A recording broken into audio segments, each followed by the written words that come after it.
Podmortem would like to thank Original Cinematic for sponsoring this week's episode. Original Cinematic is an independent production company that has made it their mission to create, produce, and promote films that are inclusive, honor women, promote the LGBTQIA+ community, and provide prominent positions and roles to POC actors and filmmakers, and promote the films of marginalized and underrepresented populations. These are all things that are extremely important to our podcast as well. Original Cinematic is currently accepting scripts and treatments. Both William and Xxena Rush are also available via email or Zoom to discuss writing and provide input and resources to all aspiring writers, free of charge. Their information will be made available in the show notes. There may be delays due to a hectic schedule and all projects being read on a first-come, first-served basis, but everything will be read and responded to. William Rush has individually produced numerous projects, including Pack is Here, Before, The Cottage, The Winemaker, and Day by Day. Their multi-award-winning film Group premiered and was celebrated at multiple film festivals as well as screenings, both in person and via Zoom, that were graciously made available to us and our patrons. Original Cinematic has many exciting projects on the horizon. Their next film, Immersion, has been completed. The award-winning Sweetener is in development. Fetish begins shooting in September, and Encore will begin next spring. Their documentary, Women in Conversation, is slated for a September release, and we're looking forward to each and every one of them. It is truly an honor to partner with Original Cinematic, and we can't thank them enough for their contribution to our show. And now, back to our regularly scheduled program.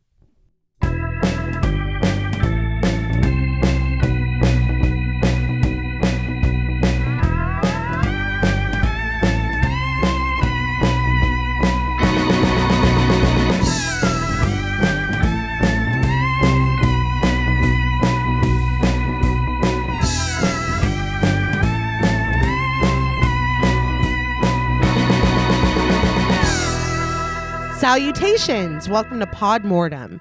I'm Reneé Hunter-Vasquez, joined as always by my co-hosts, my husband and my brother. Hi, I'm John Paul Vasquez. Hi, I'm Travis Hunter-Sayapin.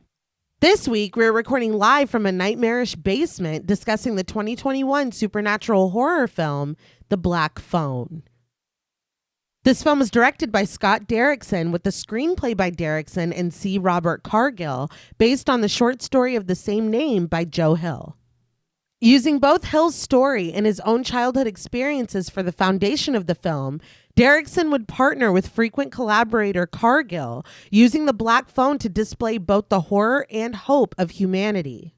Boasting committed and talented child actors, convincing 1970s atmosphere, and a memorable new villain in The Grabber, The Black Phone instantly became a modern favorite among many horror fans. This film was recommended to us by friends of the show, Cookie, Zombie Broad, Carrie A., Emma Hagel-Kissinger, Kristen Lofton, Megan M., Beth Bauer, Solomon, Jonathan Stein, Lisa Misfit, Moldy Tic Tac, Gordon Sutherland, Molly Rist, Autumn C., Raspberry, Madison H., Jason the Ghost, and A.V. We want to thank them all for their support as well as this suggestion. So, what did you guys think of The Black Phone the first time you saw it? So the first time we seen this was in the theater. I really enjoyed this movie then, watching it, and I remember kind of thinking about it and it's like, man, that was really good. Watching it for the show, I really enjoyed this a lot more.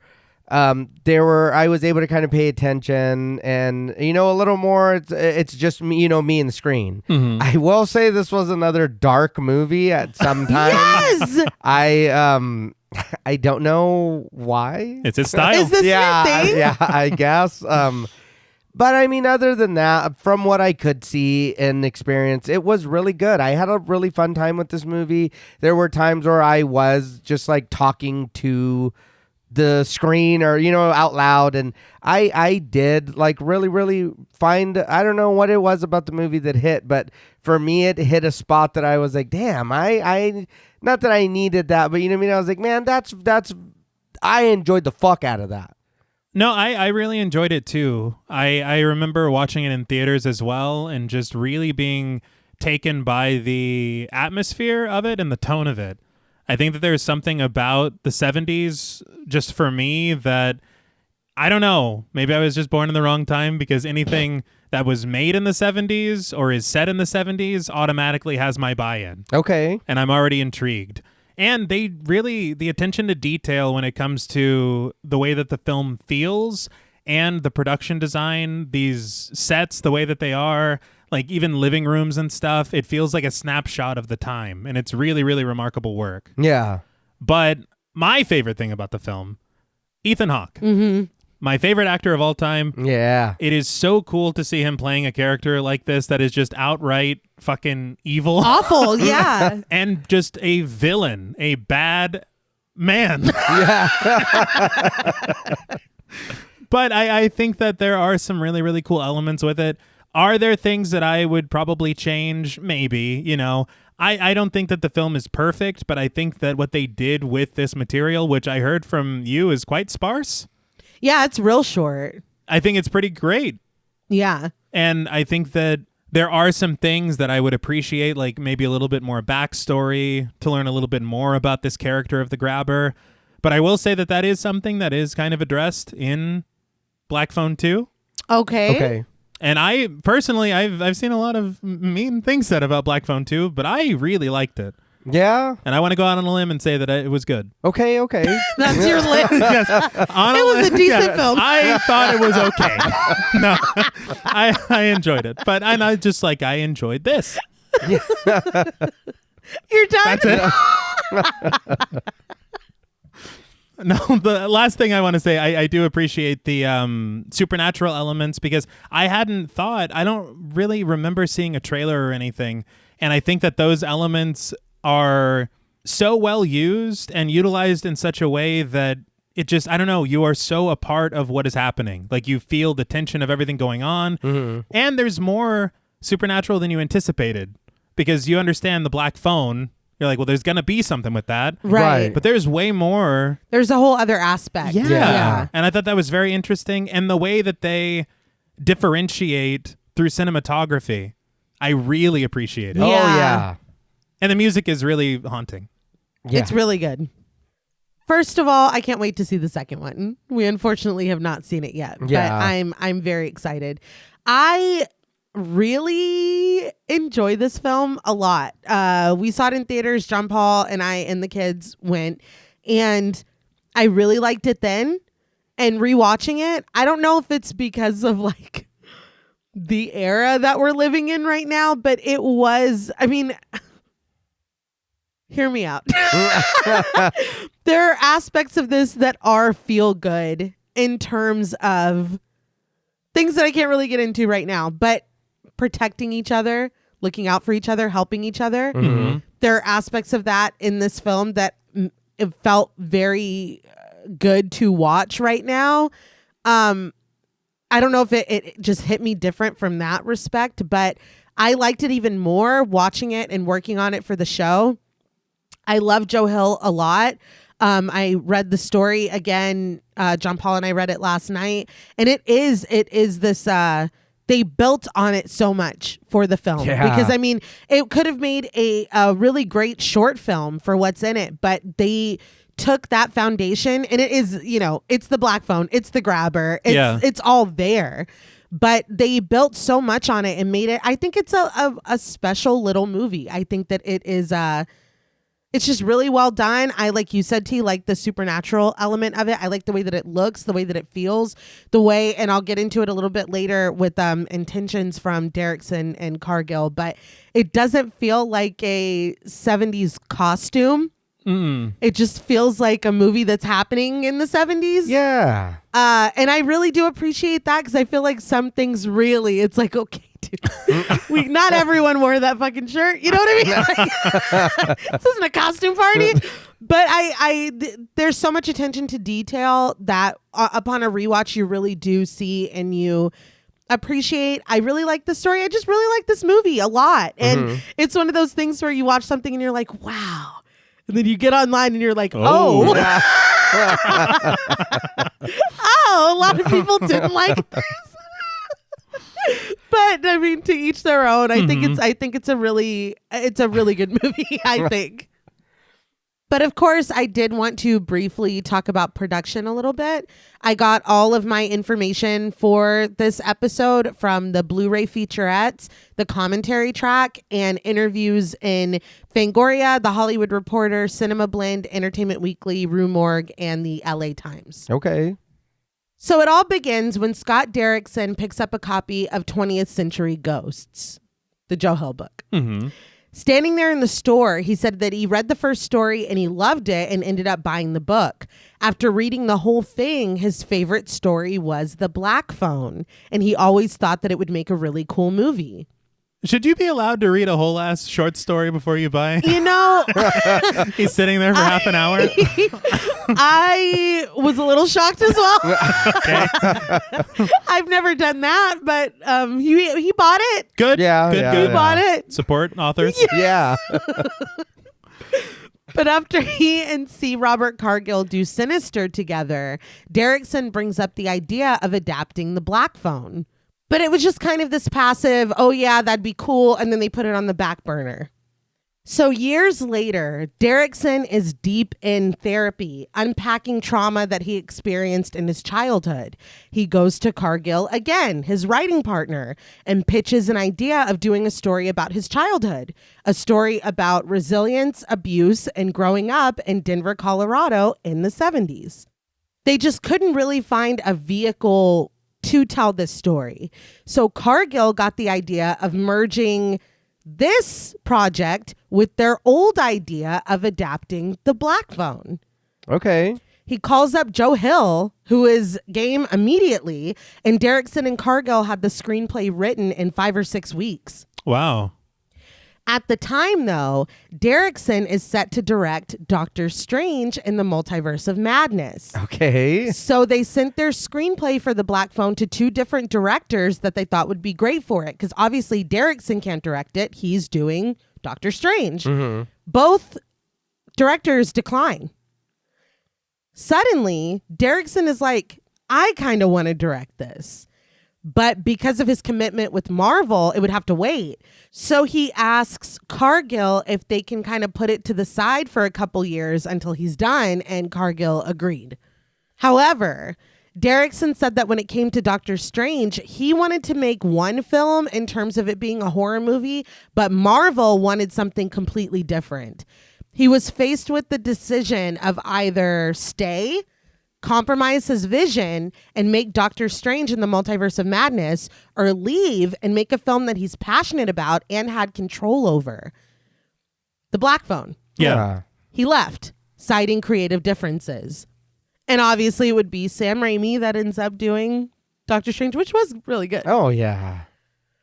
But Derrickson said that when they started filming, Jason Blum sent him a black phone in a case as a gift. Like, you know, once production started. Then when he moved into his new home, I was like, how the hell? He said that Blum secretly had a black phone installed in Derrickson's basement before he moved in. Come on, man. And he didn't know it was there until he heard it ringing one day. And he picked it up and there was no one there. He hung it up and he picked it up again and it rang directly to Jason Blum's house. That's hilarious. Okay. That's fucking hilarious. This is very, very creative, but also, how did you get in my house? Dude, I what? was like, because on the commentary he said it so casually, and I'm like, hold up. Yeah. What do you mean he secretly had it installed? Well, he broke in. Yeah, no shit. Like, what? And why just straight to him? He's like, oh, you called? Well, he's, Yeah. like, he's like, this dude's making me a lot of money. That's true. That's true. Can we take it out after production, though? Please.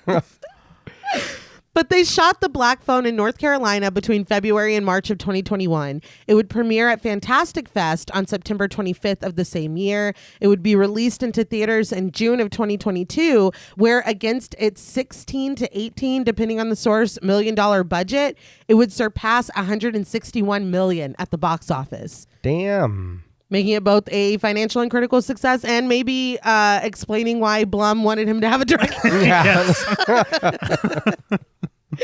But with the sequel already under its belt as of 2025, it's clear that the grabber has grabbed his new place in the horror history books. Mm-hmm. All right. but I think I hear the black phone ringing right now. So let's answer it. Yeah, let's do that. Now, before we answer this film's call, we would like to issue a warning for spoilers. Pod Mortem is a very in-depth podcast, and in thoroughly discussing horror films, we have no choice but to spoil a thing or two. If you don't wish to be spoiled, please go watch the film, then come back and enjoy the show. If you've already seen the film or don't care about spoilers, then let's blast off. The film begins with the sound of a sporting event. With the satisfying hiss, we see a can of Coors being opened, clamoring from a small crowd in the stands. We're at a children's baseball game, and text on screen reveals that this is North Denver, 1978. Some of these people here were very lucky to see John Carpenter's Halloween in theaters, which is pretty cool. Yeah. That is lucky them. Oh, Gwen, played by Madeline McGraw, sits with other little girls behind the chain link fence, but she's focused, holding on to her popcorn as she intones, "Come on, Finney." Her brother Finney, played by Mason Thames, steps up to the plate under the overcast sky, looking up at the batter with a quiet intensity. Now, I will say I described the sky as overcast before I realized this whole fucking movie's dark. yeah. The film's overcast. Right. It's very sinister in its Yeah. lighting. Yes. So maybe it's a regular ass day. Mason Thames, he was in Monster Summer in 2024 and the new How to Train Your Dragon in 2025. And Madeline McGraw, she was in American Sniper in 2014, Toy Story 4 in 2019, and she was also in The Secret Lives of Sulphur Springs, 27 episodes that ran from 21 to 23. I actually have something interesting about that show. Okay. So this was during COVID, the production of this film. And she was in that Disney show, as you said, Secrets of Sulphur Springs, and it was on hiatus because of the pandemic. Okay. So after she was given the part of Gwen, they started filming Secrets of Sulphur Springs again, and she had to leave. So instead of recasting her, Derrickson said that he went to Jason Blum and was like, "We need to postpone the shoot. We can't make this movie without her." They were supposed to start in the fall, and Jason Blum said... Derrickson said that Jason Blum thought he was crazy, but he let him do it. And so instead of starting in the fall, they waited all the way until January. He said it was like 4 months that they waited because he was like, "We can't make this movie without her." Okay. And I agree. She's fucking fantastic in this. She's Violet McGraw's sister. Yeah. So that's just a very talented family. Yeah. I think one of my favorite aspects of this film is the sibling relationship with her and Finney. Yes. Yeah. And so just the way that they play off of each other, maybe that's another thing. And it's like, you can't. Yeah, true. Yeah, I like her character, just her as a character. I like them as a duo, but her, I was like, that's my favorite character. Cargill said that Gwen was a character that he always wanted to write because in the short story, Finney has an older sister. She's like 3 years older, named Susanna, and it's very like it's a very short story. She just kind of mentioned, but she is like kind of in touch with the occult, and she does tarot, and she has dreams and stuff, but it's not really explored. And so Cargill said that he always wanted to write a character like Gwen, not the precocious little sister, but the strong little sister. And he was like, "I wrote the little sister that I always wished that I had growing up." And so it was, I hope he doesn't really have That's a all little I was thinking. I hope he doesn't really have a little sister. It's like, fuck you. But I think that she is a really great character, and I think that she fits so perfectly in the context of the film. And as far as Mason Thames, Derrickson said that they had searched high and low for what kid would play Finney, and they were accepting audition tapes and even doing cattle calls at schools. Mason Thames had sent in a tape, and Derrickson said that he saw something in him, but he was nervous because he'd never done a feature film before. So he did multiple callback auditions with him over Zoom to make sure he could handle what was asked of him. And he said that he couldn't have been happier with the performance, that while he was doing it, he's like, "Oh, this is good." And then once the film was cut together, he's like, "Oh no, this kid is great." Yeah. And apparently he has a background in ballet. And he said that that really helped him with a lot of the physicality, because they said the kids wanted to do most of their own stunts. Like, they had stunt people, but anything that they could do on their own, they were doing on their own. Hey. Okay, yeah. But Finney throws the ball, and the batter, Bruce, played by Tristan Provong, swings. Too late. The ball lands safely in the catcher's mitt, and although Bruce looks dismayed, Finney is cheered on by Gwen and his teammates. But Finney is looking through the chain link at a smirking girl watching the game. This is Donna, played by Rebecca Clark. The ball is tossed back to Finney, and Finney throws it. Bruce swings. Strike 2. Gwen applauds, but Finney is looking over to Donna again. Bruce readies himself, gripping the bat and spinning it in slow circles over his shoulder. And when Finney throws the ball this time, he swings and hits. The loud crack echoes through the field, and Bruce takes off. Gwen's expression shifts to disappointment as the ball flies over the fence, completely out of reach of another teammate's questing mitt. Finney's teammates in the dugout groan, and the coach throws his hat to the ground in frustration. Now, hold on. My thing with this, look, yes, Finney did throw the ball that did get crushed. He threw the same curveball He 3 did. times. He's still learning. It's the This little time. league. He's not expecting it a third time. No one would do it 3 times. But number 7 could have hustled a little bit, got it before it went over the fence. Although I will say, oddly, the opposing team is called the Optometrists, so I guess we should have seen that coming. That's good. They've always got an eye on the ball. But the other team rejoices, chanting Bruce's name as he rounds the bases with a grin, touching the brim of his hat and pointing at Finney as he passes. When he reaches his teammates, they jump and cheer, and a defeated Finney walks off the field, glancing through the fence where Donna could not be less interested in him as she turns and leaves with her friends. Later, the teams and coaches pass each other in 2 lines, each member of one team touching hands with the other and repeating, "Good game, good game." Once Finney finishes, he's approached by Bruce, who tells him with genuine admiration, "Man, your arm is mint." Finney's face breaks into a smile, and Bruce admits that he almost had him. They tell each other good game and retreat to their respective coaches and teammates. This made me very happy. Yeah. This sportsmanship, Mm-hmm. it was unexpected. Yeah. Free Ride by the Edgar Winter Group begins to play, and we cut to Bruce, riding down the street on his bike with a big smile on his face. He rides in the middle of the street, waving to the mail carrier as he passes, and when 2 teenage girls, played by Reagan Shoemate and Bay Alabak, stride by and tell him in unison, "Hi, Bruce," he nods at them with a grin. He looks back at them, and once he passes, the girls giggle, smitten and excited. Bruce is that bitch. I mean, well. good for him. You see what he did to the ball? Yeah. Everything's coming to Millhouse. Exactly. On the baseball field, Finney is setting up a model rocket in the dirt.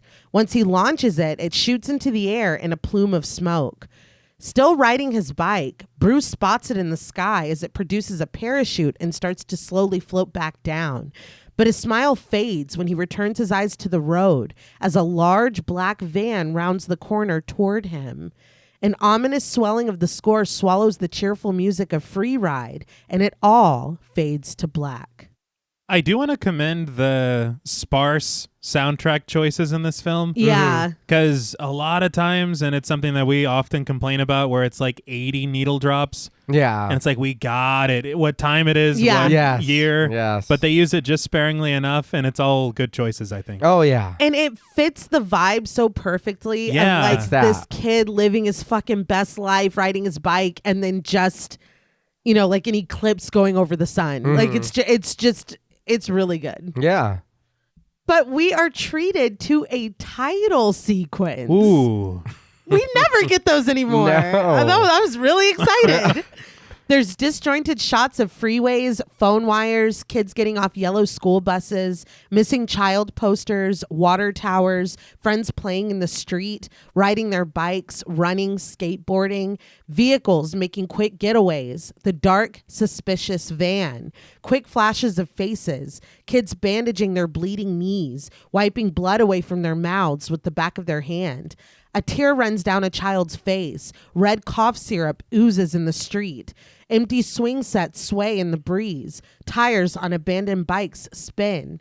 Lost shoes lie in the grass, and in the midst, the credits and the title, subtle and white, next to the missing posters. The black phone. The wounds get more severe, skin splitting open and revealing soft flesh and blood. Missing posters pile on telephone poles. They line fences, stacked so high they blow off into the street with the wind. A cop car wanders down the street, but still those posters rain down on us. A cluster of balloons is released into the sky, soaring high past the telephone wires, before the screen is quickly imbrued with spots of blood. This cannot be commended enough. Yeah. I love the grit, the grain. Mm-hmm. The score is fantastic. Yeah. The guy that did it, Mark Corvin, we've heard his music before on The Witch Ooh. Okay. and The Lighthouse. Yeah. And he had talked about how Derrickson told him he didn't want to create anything that was so of its time of the 1970s. Mm-hmm. And so it is this interesting contrast in this old style of footage, but also this more contemporary sounding, almost soundscape score. Yeah. So it is this really unsettling thing, but I just really appreciated it. No, Yeah. it was very nice to get this because we are getting some story. Yeah. If you're, not just like, oh, wow, what if this is going to be good and like, kind of talking through it. Yeah. If you're sitting there paying attention and looking at it, we are getting clips or little hints of things that have been going on. And just the dichotomy of this like 1970s childhood of freedom and running the streets and what that also entails. Yeah. Of injuries and, all these missing children. It is very well done. But in a house on a residential street, empty beer bottles sit on the counter next to an open box of cornflakes. Finney sits at the table, looking at a magazine and eating his cereal quietly as his father pours himself a cup of black coffee. He sits across from his son with a tired sigh and picks up the newspaper. We linger briefly on the patch of his work shirt, Rocky Flats Nuclear Facility, before it's hidden behind the unfurled pages of the Rocky Mountain News. The front page tells us that this is Denver, Colorado on October 13th, 1978. The nuclear facility situation, did it seem like this almost small little clue that maybe we're opening up something or places within this town that maybe are beyond our plane? Oh, I can see that for sure. Okay. Because you do get a good glimpse of it. Yeah. And it's like, we're never going to talk about this. Yeah. You didn't see anything. Okay. Finney slurps his cereal from the spoon, prompting his father to lower the newspaper and reveal his face. His father, Terrence, played by Jeremy Davies, fixes him with a cold gaze until Finney feels it and looks up. Jeremy Davies. He was in Twister in 96, Saving Private Ryan in 98, and Solaris in 02. What the hell? Yeah. He's very familiar looking. Yeah. But his character. Yeah. It's a shade shy of a Stephen King dad. Yeah. Mm-hmm. I think the audience is given enough to infer depth to this character. But what we get on the screen is a little Stephen King dad. Right. He asks his son sarcastically, "You think you could slurp that a little louder? I don't think they can hear you up in Boulder." His voice stays quiet, but the impact is heavy, and Finney chews his cereal quietly without a word.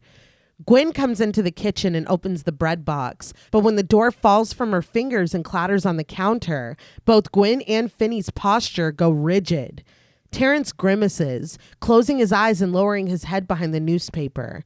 Gwen offers an apology, and when Terrence doesn't respond, Finney continues to eye him nervously. He glances over to his sister, who mouths a dramatic, "Ooh," and he can't help but smile. I think Dad's got a problem with noise. Yeah, I think Dad's hungover. Yeah. And I think that everybody knows that he's going to be hungover in the morning, so we all need to be fucking quiet. Mm-hmm. And there's a lot here. Yeah. This tells a very full story in a very short segment. Right. But I did appreciate this moment between them. Yes. Yeah. That's just for them. Mm-hmm. Outside, they walk to school through the rows of chain link fences, denoting the individual houses of the neighborhood. Derrickson had said that he thought this neighborhood was perfect because they didn't shoot it in Colorado, but it felt so genuinely like Denver, the neighborhood he grew up in the 70s. He, Cargill, and Joe Hill talked about the nostalgia of the 70s and 80s. They specifically mentioned Stranger Things, saying that they love the show, but it feels like you're experiencing this era not as the era, but as the era through Steven Spielberg's lens. Okay. You're in a Spielberg film, not the actual 80s. Cargill was like that there's a scene in Stranger Things where all the kids dress up like Ghostbusters for Halloween. And he's like, it's cute, but none of us had the money, and definitely not all of us had the money to get those costumes. So Derrickson was very specific that he did not want to fetishize the time with pop culture and fashion. He just genuinely wanted it to feel like the 70s. And I think that they were very successful in that. Yeah. Like he was saying, even with the music, it's just done enough to kind of denote the vibes instead of being like, it's a 70s jukebox, you know? Yeah. Well, that's the strength of it, of doing that and doing it right. You know where we are. I can feel where we are, and you don't need to keep hitting me in the face with it. Yeah.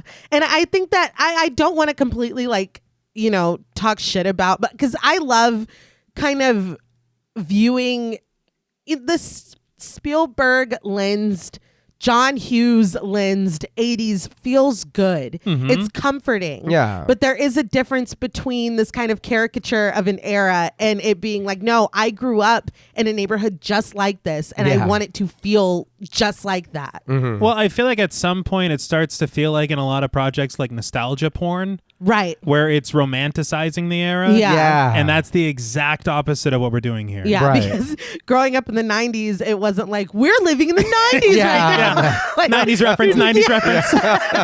You're just alive. You're just living. But Gwen ponders her choices and her friends' preferences before deciding to stick with her current plan to marry Danny Bonaducci. It's so funny. She's like, no, I'm just going to marry Danny Bonaducci.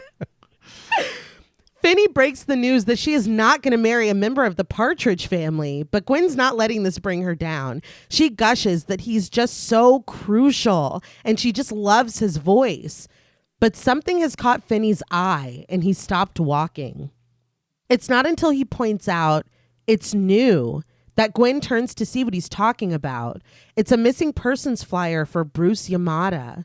Bruce's frozen face smiles at us from the paper, his vibrance diluted to black and white.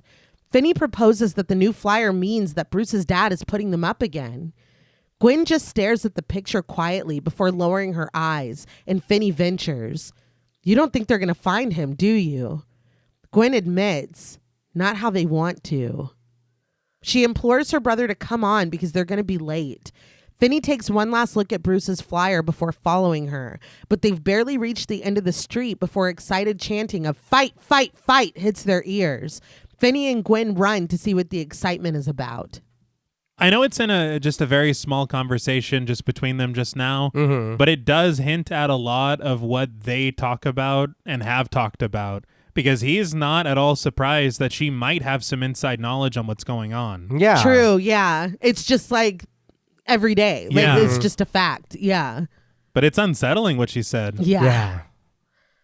Clamoring kids gather around the standoff between Moose, played by J. Gavin Wild, and Robin Ariano, played by Miguel Mora. So Moose, J. Gavin Wild, he does have a credit on Halloween Kills 2021. Okay. Very cool. Derrickson had said that this fight was something like fights in the neighborhood were every day. And he said that this specific fight and a conversation that comes later about the fight was something lifted directly from his childhood, and that Robin is a kind of homage or like representation of an actual friend he had growing up that played this role kind of in the neighborhood and played this role with him because he was the youngest and smallest in the crew that they ran with. And his last name is Ariano. Okay. I was like, that would imagine watching it and being like, what the fuck? Is that me? Is this fucking play about us? Very nice.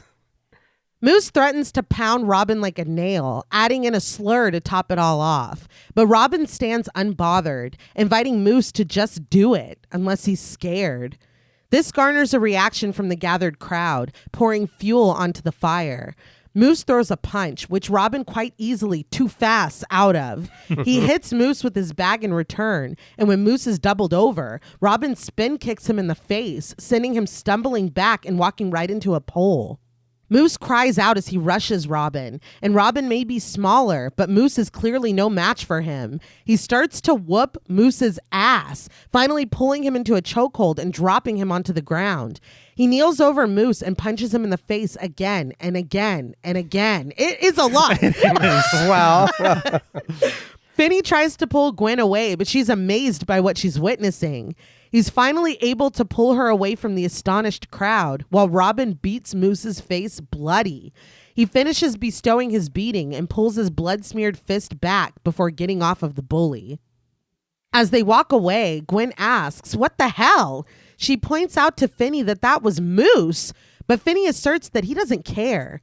Gwen reminds him that Moose is a giant asshole, and last year when he made Finney's nose bleed, but Finney cuts her off. Gwen isn't done, though. She says that Moose deserves what he got. He beat Finney up last year, but Finney doesn't need Gwen to remind him. He was there. He just doesn't want to talk about it. Gwen reasons that Moose was dumb to pick a fight with Robin Ariano, who she calls the toughest kid in school, ever since the grabber got Pinball Vance Hopper. Finney laments that he wishes she wouldn't call him that. Gwen feigns ignorance, but everybody called him Pinball Vance. When Finney tries to correct her, she assures him that she knows what he meant, but even the papers call him the grabber. Finney concedes that he just wishes she wouldn't say his name. They're dropping a lot of lore. Yeah. It's pretty heavy. You better keep up. Yeah. But Moose deserved that. He did. He did. I just laughed at he's the toughest kid in school. Yeah. Well, ever since Yeah. that was a hierarchy. So, well, there's a qualifier. It's not quite. Gwen is sure that he doesn't actually believe that story. Does he? Finney says that he doesn't, but his voice is pitched maybe a little too high to be believable. Gwen says that he can't hear them. He doesn't really take kids that say it. His voice still outside of his normal octave. Finney asserts that he knows that. Gwen tells him to say it then, and Finney chuckles his refusal. Gwen asks if he's chicken, and when a silence settles between them, she backtracks. She didn't mean it. Finney knows that, and the two walk out of frame together, just as a black van comes creeping down the road behind them. Very ominous. Yeah. I like this idea of there being a figure that's almost like a boogeyman. Yes. That they're all aware of it and that it's something that they kind of have turned into a bit of a local legend or folklore. Yeah. I think that was super intentional because Derrickson had said that the subject of serial killers was talked about constantly when he was growing up. He, again, grew up in Colorado in the 70s, which is when and where Ted Bundy escaped to when he broke out. Right. Broke out of prison multiple times. But he also said that his mother was a book reviewer. And when she reviewed a book by Manson family member Susan Atkins, Really? Derrickson spoke with Susan Atkins on the phone when he was a child. And lastly, his next door neighbor had been murdered. And the little kid came to their house and was like, somebody killed my mom.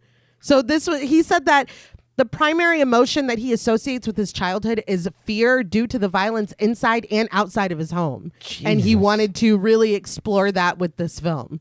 I can see the influence. Yeah. I think you can also see some of the DNA of Sinister as well. Definitely. Okay. Yeah. Later that day, Finney sits in the back of the dim classroom as his teacher, Mr. Hopkins, played by Parrish Stikelether, stands in front, using the aid of a projector to teach the students the layers of the earth. But Finney is fiddling with a small rocket-shaped pin, lifting it up into flight and revealing a flashlight shining at its bottom. He glances up at Donna, who's taking notes on the lesson, but when she looks over her shoulder back at Finney, he immediately averts his eyes. She smirks to herself. I really loved, first of all, just the aesthetic of that chart that was on the projection. Yeah. It was very cool looking. It was. But so much happens in this film that you absolutely forget about this element of him and this little girl. This crush. Yeah. Yeah. When the bell rings, the students grab their things, filling the room with the sound of multiple chair legs scraping across the floor as they free themselves. Finney tosses his NASA doodles into his bag and hurries out into the hallway. He hustles down the hall, and when he's spotted by Maddie, played by Jordan Isaiah White, he quickens his pace. Maddie calls out to him, but Finney ignores it, weaving in and out of passing students and teachers, leaving the building and finally seeking refuge in a bathroom. He rushes all the way to the stall at the end, closes the door behind him, and lifts himself and his bag onto the toilet, hiding his feet. But still, the door bangs open and Maddie steps in, still calling for Finney. He's flanked by Matt and Buzz, played by Brady Ryan and Spencer Fitzgerald. They tell Finney that he might as well come out because they know he's there. After a moment of hesitation, the lock clicks loudly and Finney steps out of the stall. Maddie wonders what Finney's doing in their bathroom because this is for boys. Just as they hit Finney with the homophobic slur, the door to the bathroom opens and Robin steps in. Buzz, Maddie, and Matt all stare at him, and when Robin calls them dipshits and tells them to move, they step aside. He strides over to the sink, casually tossing a hello to Finney, and as he starts to wash his hands, he asks, "What's happening?" Catching eyes with his bullies, Finney says that he guesses he's just keeping on. Robin accepts this as he rinses blood from his knuckles, commenting that Moose has got some damn sharp teeth. His knuckles bled all first period, which I'm glad he said because I was like, you know what? We were already in class. Yeah, he's like, I didn't go to class. I kicked another kid's ass. He's got a schedule to keep. Yes. It's like a mercenary. Without a word, the bullies decide it's time to go, and they all turn toward the door. But snatching paper towels from the dispenser, Robin tells them to wait. He warns, "Fuck with Finn again. I fuck with you." When Matt, Maddie, and Buzz stand gaping at him, he waves his hand dismissively, informing them that they can leave now. They do. Finney steps up to the urinal and thanks Robin, but Robin cautions that he's going to have to stand up for himself one of these days. Finney says that he knows. Did they scare the piss out of Finn because he wasn't going in there to use the bathroom? Yeah. It's like, while I'm here, dude. Well, he's calming down. He's Yeah. like, ooh, the The adrenaline. fight or flight. That is one thing. Movie bullies are very funny. They are. They like are. I know that shit like this kids are mean, but movie bullies are especially like over the top. Especially like Stephen King bullies. Yeah. Well, they assembled like the sharks in West Side Story. It's They like, start what? snapping. Yeah. That's Finn's scary. like, no. You know you're in trouble, man. Oh, yeah. No, it's over. You're not ready to rumble? No, hell no. Robin wraps his cut knuckles in paper towels and tape, and Finney wonders why he fought Moose. Robin shrugs that Moose was just shit talking, and Robin thought he would back down, but nope. Finney chuckles at this, and Robin admits that he was so shocked when Moose swung. Finney finishes his business and steps over to the sink to wash his hands. He asks his friend if he had to. Robin shares that he was just going to knock Moose down and wail on him a little bit, but that wouldn't draw blood. And in a situation like that, the more blood, the better. For the crowd, it makes a stronger point. And this was, he said, directly what his friend told him as a kid. Yeah. I'm like, God damn. Well, it proves the point. Yes, Yeah. there's a method. Yeah. Robin pivots the conversation with a grin. He saw Texas Chainsaw Massacre Friday night. Has Finney? Finney says that movie is rated R. His dad will never take him to see that. Robin's uncle takes him to the drive-in and they see everything. But that movie, it's the best ever. Challenging, Finney's like, better than Enter the Dragon? And Robin amends. Okay, maybe second best. Finney pledges that he's going to see a Bruce Lee movie one day. Maybe if it comes on TV or something. And Robin agrees. Yeah, you will. I think his spin kick this morning was inspired. Yeah. Robin steps up to Finney, asking if he has time to come by his house after school. Finney asks if it's math again, and it is. Robin says that Mr. Johnson just talks too fast, and he doesn't explain it right like Finney does. He asks if Finney can walk him through it, because if he gets another F, he's going to get suspended. And Finney tells his friend that he can. There are some moments in this scene. They're a little hit or miss performance-wise for me. Mm-hmm. You can attribute it to child actors. You can attribute it to maybe some, the direction. Mm-hmm. Right. But I think that there are some real moments of kind sincerity and friendship that you see between Finney and Robin. Yeah. That only makes certain things later much more hard to deal with. Yes. Right. That is one thing that I will give the movie, and I know I've said before sometimes, you know what I mean, child actors, and again, I do understand they're young and they're trying to get into the groove of what they're doing. This movie, for me, does a really good job of me just believing that they are children. Yeah. Like, this is like I'm watching what's happening in the neighborhood. They're afraid. There's some shit going on. They're friends. They're just trying to survive, go to school. They're worried about this. They're only focused on that because that's all they know. You know what I mean? That's all they talk about. That's what's going on. Texas Chainsaw, you scared the shit out of these three dudes to leave. Yeah. Then you turn around and say, hey, you can help me with my homework and watch some scary movies? It's like, you know what I mean? Yeah. They're kids. Yeah. I think that's why it was kind of, I think a really great decision not to make Gwen this like precocious, wise beyond her years kid, because not only have we seen that a million times before, but it's like Gwen feels like a fucking kid. She feels like a little girl that is going through a lot and is dealing with it as a strong child would. Right. Like none of you're completely right that these all feel like authentic, like preteens, teenagers. Yeah. They feel like kids. In another classroom, Gwen sits at her desk taking notes as the math teacher, played by Megan Peterson, teaches the students how to solve for X. But she falls silent when there's a brisk knock on the door and someone steps into the classroom. Gwen looks up. We immediately cut to the principal's office as Gwen enters. Principal Keller, played by Sheila O'Rear, introduces Gwen to detectives Wright and Miller, played by E. Roger Mitchell and Troy Rudeseal. As Gwen sits in a chair across from the detectives, Principal Keller explains that they would like to talk to her about something. Detective Wright asks if it's true that Gwen is friends with Amy Yamada. Gwen allows that they have homeroom together. She asks if she's okay, and Detective Miller looks up from his notes, assuring that she's fine before leaning forward and declaring that Gwen knows what this is about. Wright subtly raises his hand to get Miller to back off. Instead, it's Wright that asks Gwen what she said to Amy about her brother Bruce. Gwen just told Amy that she had a dream about Bruce. Wright prods. What kind of dream? What happened in it?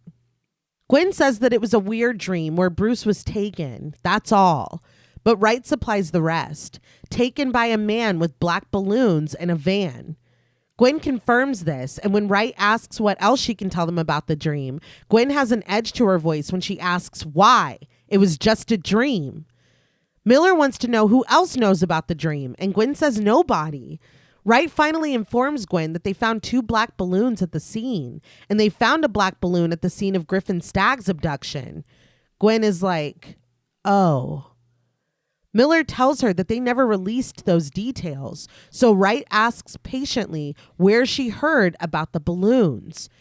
Gwen snaps that she didn't, but Miller leans forward in his seat again, warning that he's just going to ask her one more time. How did she know about the balloons? Wright piles on. What aren't you telling us, Gwen? Firstly, her father should be here. Yes. This scene was starting to piss me off. And it's like, we haven't released that information to anyone except now, an 11-year-old girl. Yeah. It's like, what is going That's on? my thing, because doesn't he say something like, because if there's a leak in the department, Yes, I'm yes. like, 2 and 11-year-old girl? Yeah, I think we've got other problems as well, dude. Yeah, what 'cause the that's fuck is going on? wild. Yeah. Before Gwen can even answer, Miller ventures that there's either a leak in the department or Gwen finishes for him. Or what? I'm the grabber? Do they think that she kidnapped Vance Hopper last spring? She says that Vance got held back twice and she's seen him fight. He could knock the shit out of these 2 detectives blindfolded. Sitting behind her desk, Principal Keller's eyes go wide with surprise, and she cautions Gwen to watch her language. But Gwen isn't done. She concedes. Yeah, I took him down because obviously I'm the grabber, you dumb fucking fart knockers. Principal Keller jumps to her feet and cries out, Gwendolyn Blake! Derrickson said that this was the scene that she auditioned with. Oh, wow. He could not stop laughing at that. Her delivery of it was so funny to him. Well, good for her. You answer when the fuck you want to answer. Yeah. Your dad should be here. Yeah, he should. For sure. It's just funny to me to think of Cargill. He's like, I wish I had a little sister that cursed out. Yeah. Authority figures.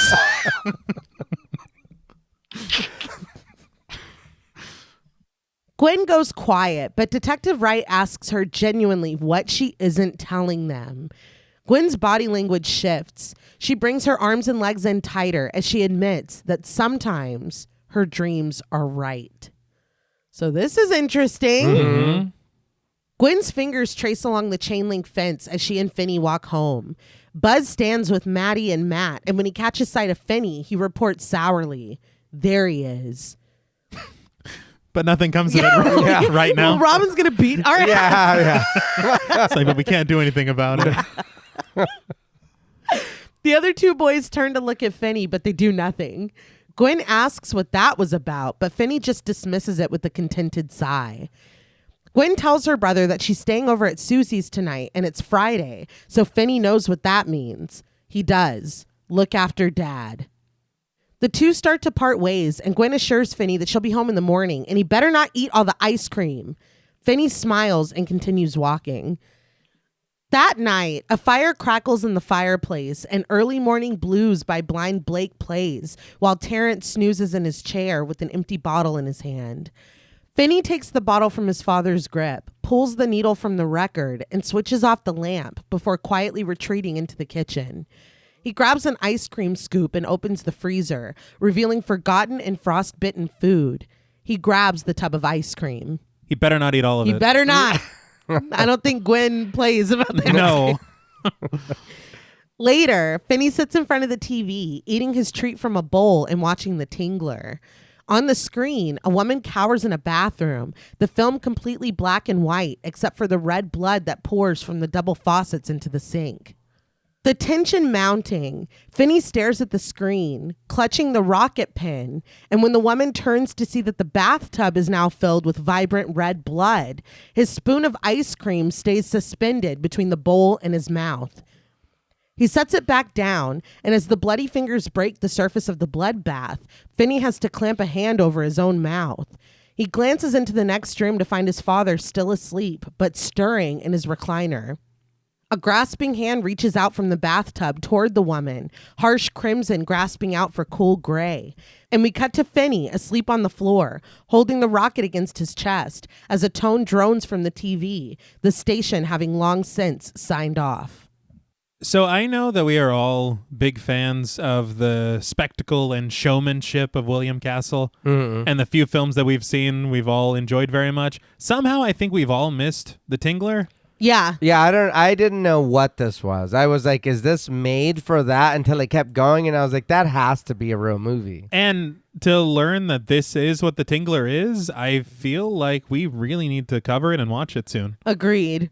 It looked like really fun. It did. Yeah. Derrickson had said that he wanted to include The Tingler because he watched it alone on TV when he was 5 or 6, and it was the first time he had ever been scared by a movie before. Okay. He said that the film director that he is today that made this film started with him being scared by The Tingler when he was a little boy. That's cool. Yeah. And I love, like, now Finney is like, He was fucking He was. shook. He had to throw his hand over his mouth. But in the morning, Finney slumbers through Terrence's yells. It's Gwen's high scream that breaks through and wakes him up. And it's the slapping of belt against flesh that makes him sprint into the kitchen. Terrence is beating his daughter with the belt and screaming. Gwen sobs that she's sorry, and when Finney cries out for his father to stop, Terrence thrusts his belt at his son and warns him to stay out of this. Gwen whimpers, bracing herself as her father repeats that they came to his work. Why did the police come to his work? He hits her again, and Gwen sobs that she doesn't know. She's sorry. Terrence demands that she tell him what she knows about the investigation. He raises the belt again, and when Gwen screams that she knows nothing, he challenges her, asking again and again. There's a bottle of vodka on the counter next to the orange juice, and Gwen screams nothing one final time before snatching it and backing away from Terrence. She holds it up with the threatening kitchen tiles below, warning that if he hits her again, she's dropping it. His voice low, Terrence counters that if she drops it, he'll beat her ass twice as hard. He raises the belt again, and Gwen lets the bottle fall from her fingers. It shatters on the floor. Finney can only stare and scream for his father to stop as Terrence cries out mournfully, pushing Gwen to the ground and beating her with the belt, proclaiming that that was an $8 bottle of goddamn vodka. Wailing, Gwen uses the counter to pull herself up. Terrence implores her to listen to him. She is not her mother. Gwen sobs that she knows, but Terrence continues. That means that she does not hear things that aren't there. She does not see things that aren't there. And Gwen concedes sadly, okay. Emotion shaking his words as he shakes the belt in his hand. Terrence declares that her dreams are just fucking dreams. Does she understand him? Gwen cries out yes, and when Terrence demands that she repeat it, she does, repeatedly. My dreams are just dreams. Terrence finally lowers the belt. He dismisses her, telling her to go watch TV or something, and as she slinks out of the room, he tells her, no ice on that bottom. He wants her to think about what she did. He stands panting in the kitchen, and it's not until he picks up his drink and brings it to his lips that he notices Finney, still standing in the doorway, seething. He asks if Finney knew anything about this, and still scowling, Finney shakes his head. In a whisper, Terrence still warns that the same thing goes for him. He tells Finney to get out. Finney joins his sister in front of the TV, and the two stare at Davy and Goliath as Gwen struggles to catch her breath. She cries quietly and rests her head on her brother's shoulder, while Finney maintains the same angry expression that he had fixed on Terrence. Coming away from this scene in a film featuring abduction and this serial killer and supernatural torment, this is the most unsettling thing to me in the entire film. Yeah. It made me emotional watching it in the theater and then working for today. I don't know. Working for this. It made me emotional again. It's her performance. Yeah. Yeah. It's awful. It's very, very hard to watch. Yeah, it's that. For me, it's very, very hard to, I guess, sit and experience what's going on here. I don't like it for personal reasons, but you know what I mean? It is very hard to sit there and watch what's going on. Yeah. Derrickson said that he was asked to cut this scene out of the film completely, but he fought to keep it in for multiple reasons.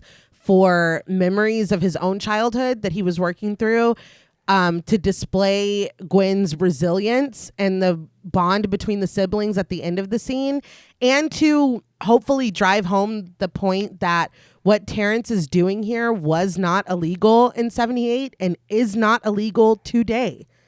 He said if somebody called the police on him, he's disciplining his kids. Nobody would do anything. Yeah.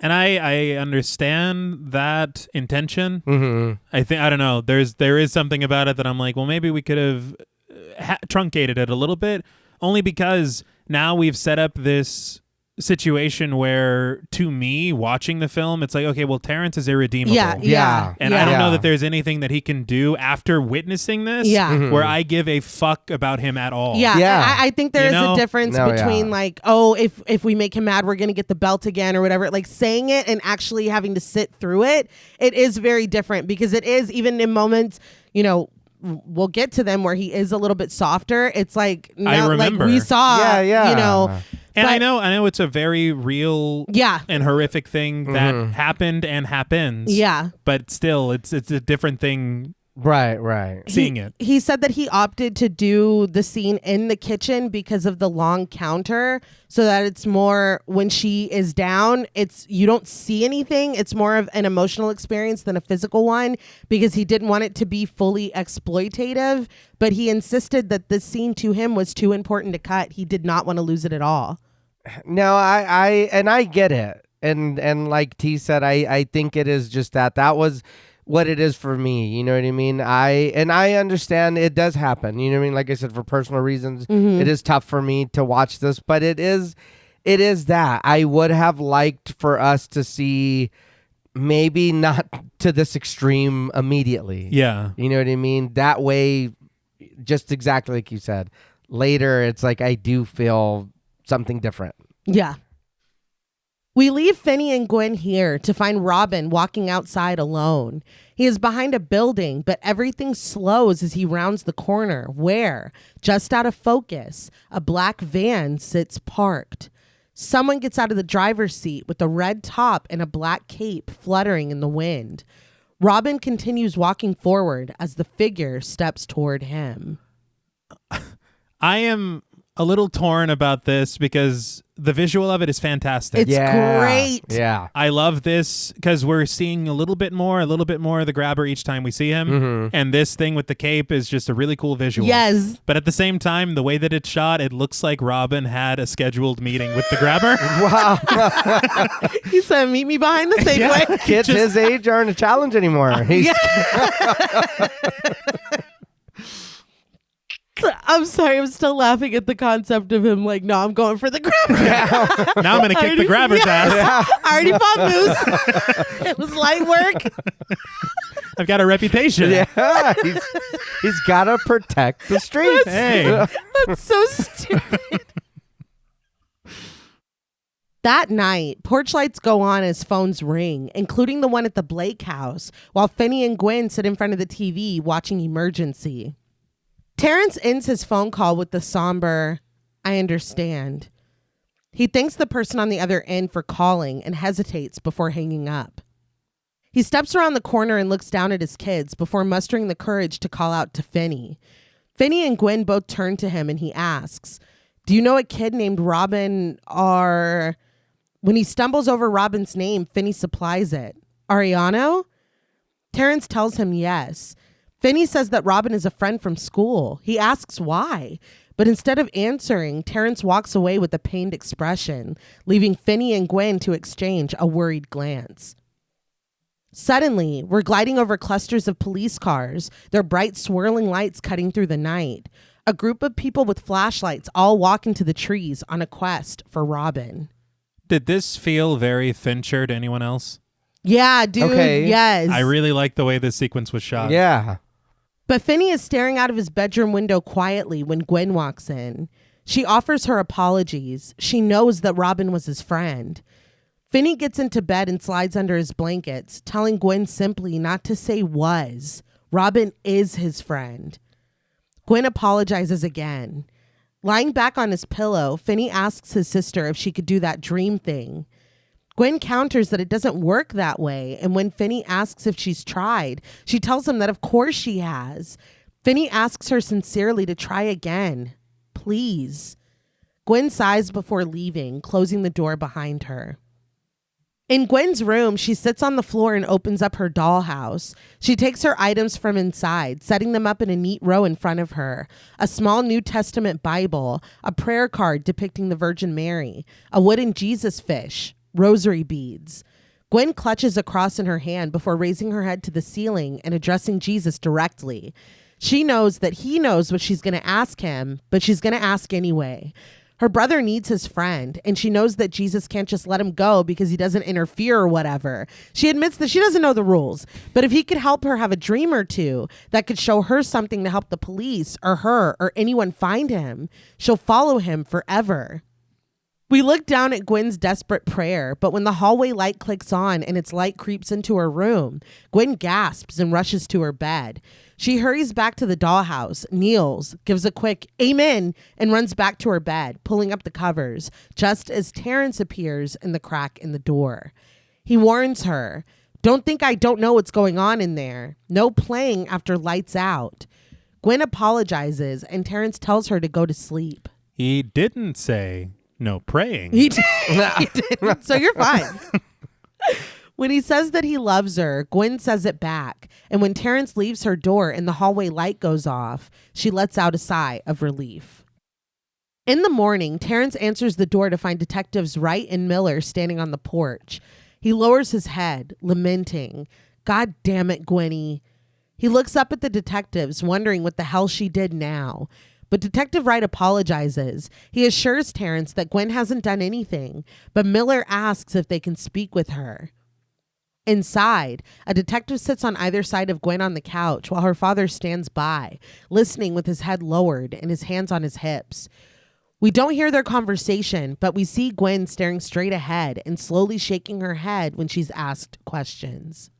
Can you imagine the lack of leads they must have? Yeah. To be like, we have to go pay a visit to that child Yeah. who said she saw some things in her dreams. Yeah. And I am still upset about her calling us fart knockers. Yeah. We'll talk about that But after we find. I need to put that to the side. Outside, there's a missing child poster for Robin Ariano plastered above notices for yard sales and missing cats. We glide past this to find Finney running for his life. He's being chased by Maddie, Matt, and Buzz, who quickly catch him and push Finney to the ground.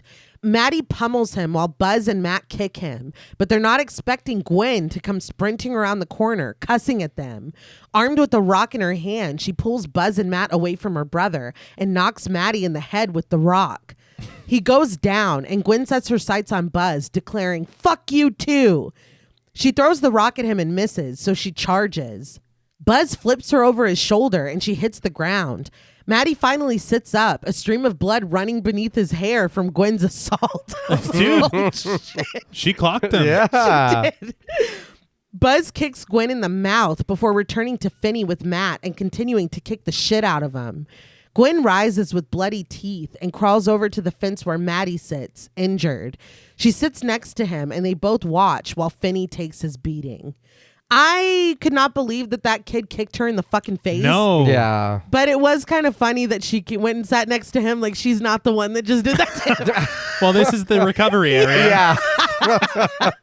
But there was, I don't know if it is, like you were talking about the kids wanting to do their own stunts. Yeah. There is something about seeing that happen and her reaction to it that is so, like, it hurts Yeah. on a visceral level. Yeah.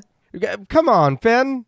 It's like, dude, fucking punch him in the dick or something. He It's just like, stayed what down. well, yeah. Well, he is getting kicked to sleep by two boys. Like, Finney he was got awake. it. Yeah, jeez, get up.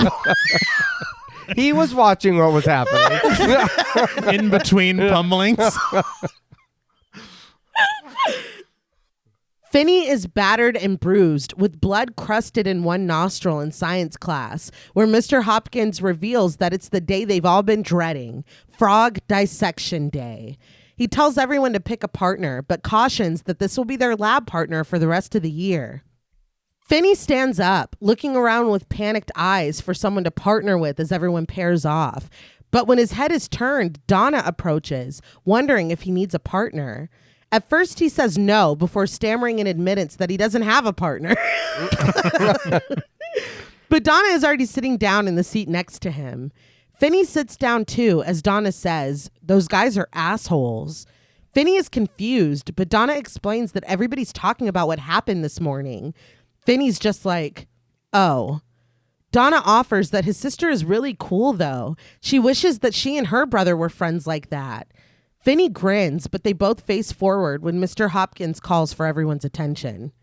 But there were no other kids around to see it. We don't know what was going. They're like, yeah, we kicked Finney's ass this morning or something. And no, but his sister got us good. His sister was really cool. Well, I mean, all the kids are walking to school. Yeah, they did see that other fight, but it wasn't a crowd like that first one. No, it wasn't They even were at keeping their school. distance. I thought this was happening after school or like between. No, they're walking to Yeah, school. that's- Yeah. Oh, okay. It was God, a that fucking fucking terrible. sucks. Terrible. That sucks. On the way home, though, his cool sister is teasing, chanting, "Donna, Donna." She makes kissing noises, teasing. "Finney, will you be my lab partner?" Finney tells her to shut up, but he's smiling when he says it. Gwen laughs and stops, and when they get to the end of the fence, she starts to turn, telling him that she'll see him tomorrow. So that's enough teasing. That's my time. You guys have been great. She's got somewhere to go. Yeah, she does. He asks where she's going, and she explains that she's staying at Susie's tonight, and it's Friday, so Finney finishes for her. I'll look after Dad. The two part ways, and Gwen is still giggling when we leave her to follow Finney, suddenly walking alone now. An ominous score builds when Finney rounds the corner and finds a parked black van. The side reads, Abracadabra, Entertainment and Supplies. Finney eyes it as he keeps walking, but suddenly a man stumbles out from behind the truck, cartoonishly spilling his grocery bags. Eggs shatter on the sidewalk and the man giggles. He kneels down, laughing and asking, well, isn't that just peachy keen? Finney asks if he needs help, and the man holds up a shattered egg, asking if he sees that. He asks if Finney can hand him his hat. Finney leans down and picks up the black top hat. He hands it over to the man, who takes it, and between the hat, his hair, and his large sunglasses, we only see glimpses of his stark white face. He explains to Finney that he's a part-time magician as he stands up, and he wonders if Finney would like to see a magic trick. Finney says that he would, and as the man shakes a rattling aerosol can, something in the back of the van catches Finney's eye. He asks, are those black balloons in there? The man affirms this, friendly enough. Yeah! He reaches over and opens the back of the van, letting loose a cluster of black balloons, a cluster big enough to obstruct anyone's view of Finney as he grabs the boy. He grunts with effort, hiding Finney behind the balloons and attempting to force him into the back of the van. Finney manages to slice the man with the pointed end of the rocket flashlight. He cries out in pain, but when he sprays the can he's been shaking directly into Finney's mouth, Finney goes silent. The man is able to subdue him and throw him into the back of the van. We see from Finney's point of view as the man yanks the black balloons out of the vehicle and releases them into the air. As they float away, he fixes Finney with a sneer before slamming the door. It's him, the grabber, played by Ethan Hawke. Ethan Hawke, we know him. Mm-hmm. We talked about him in The Purge and in Sinister. Very good. And it's Ethan Hawke. It's fucking Ethan Hawke. The Before trilogy? Yes.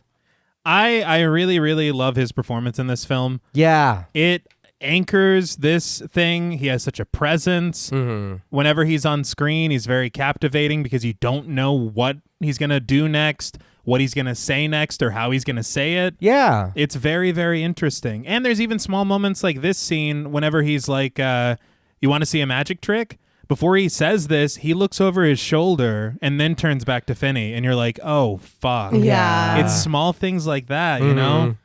Derrickson had said that he had to convince Ethan Hawke to do Sinister because he had never done horror before, and he became Derrickson's favorite actor to work with. But when he approached him for The Grabber, Ethan Hawke was extremely hesitant. He was like, look, I don't really play villains. This is really going to have to amaze me. This isn't something I really do. He was like basically setting him up for rejection. But Derrickson gave him the script anyway and was like, just read it. So the next day, Ethan Hawke left him a voicemail reading a line from the script in the grabber's voice. Oh, man. And Derrickson was like, we got him. He was like, that's it. That's really funny. Yeah.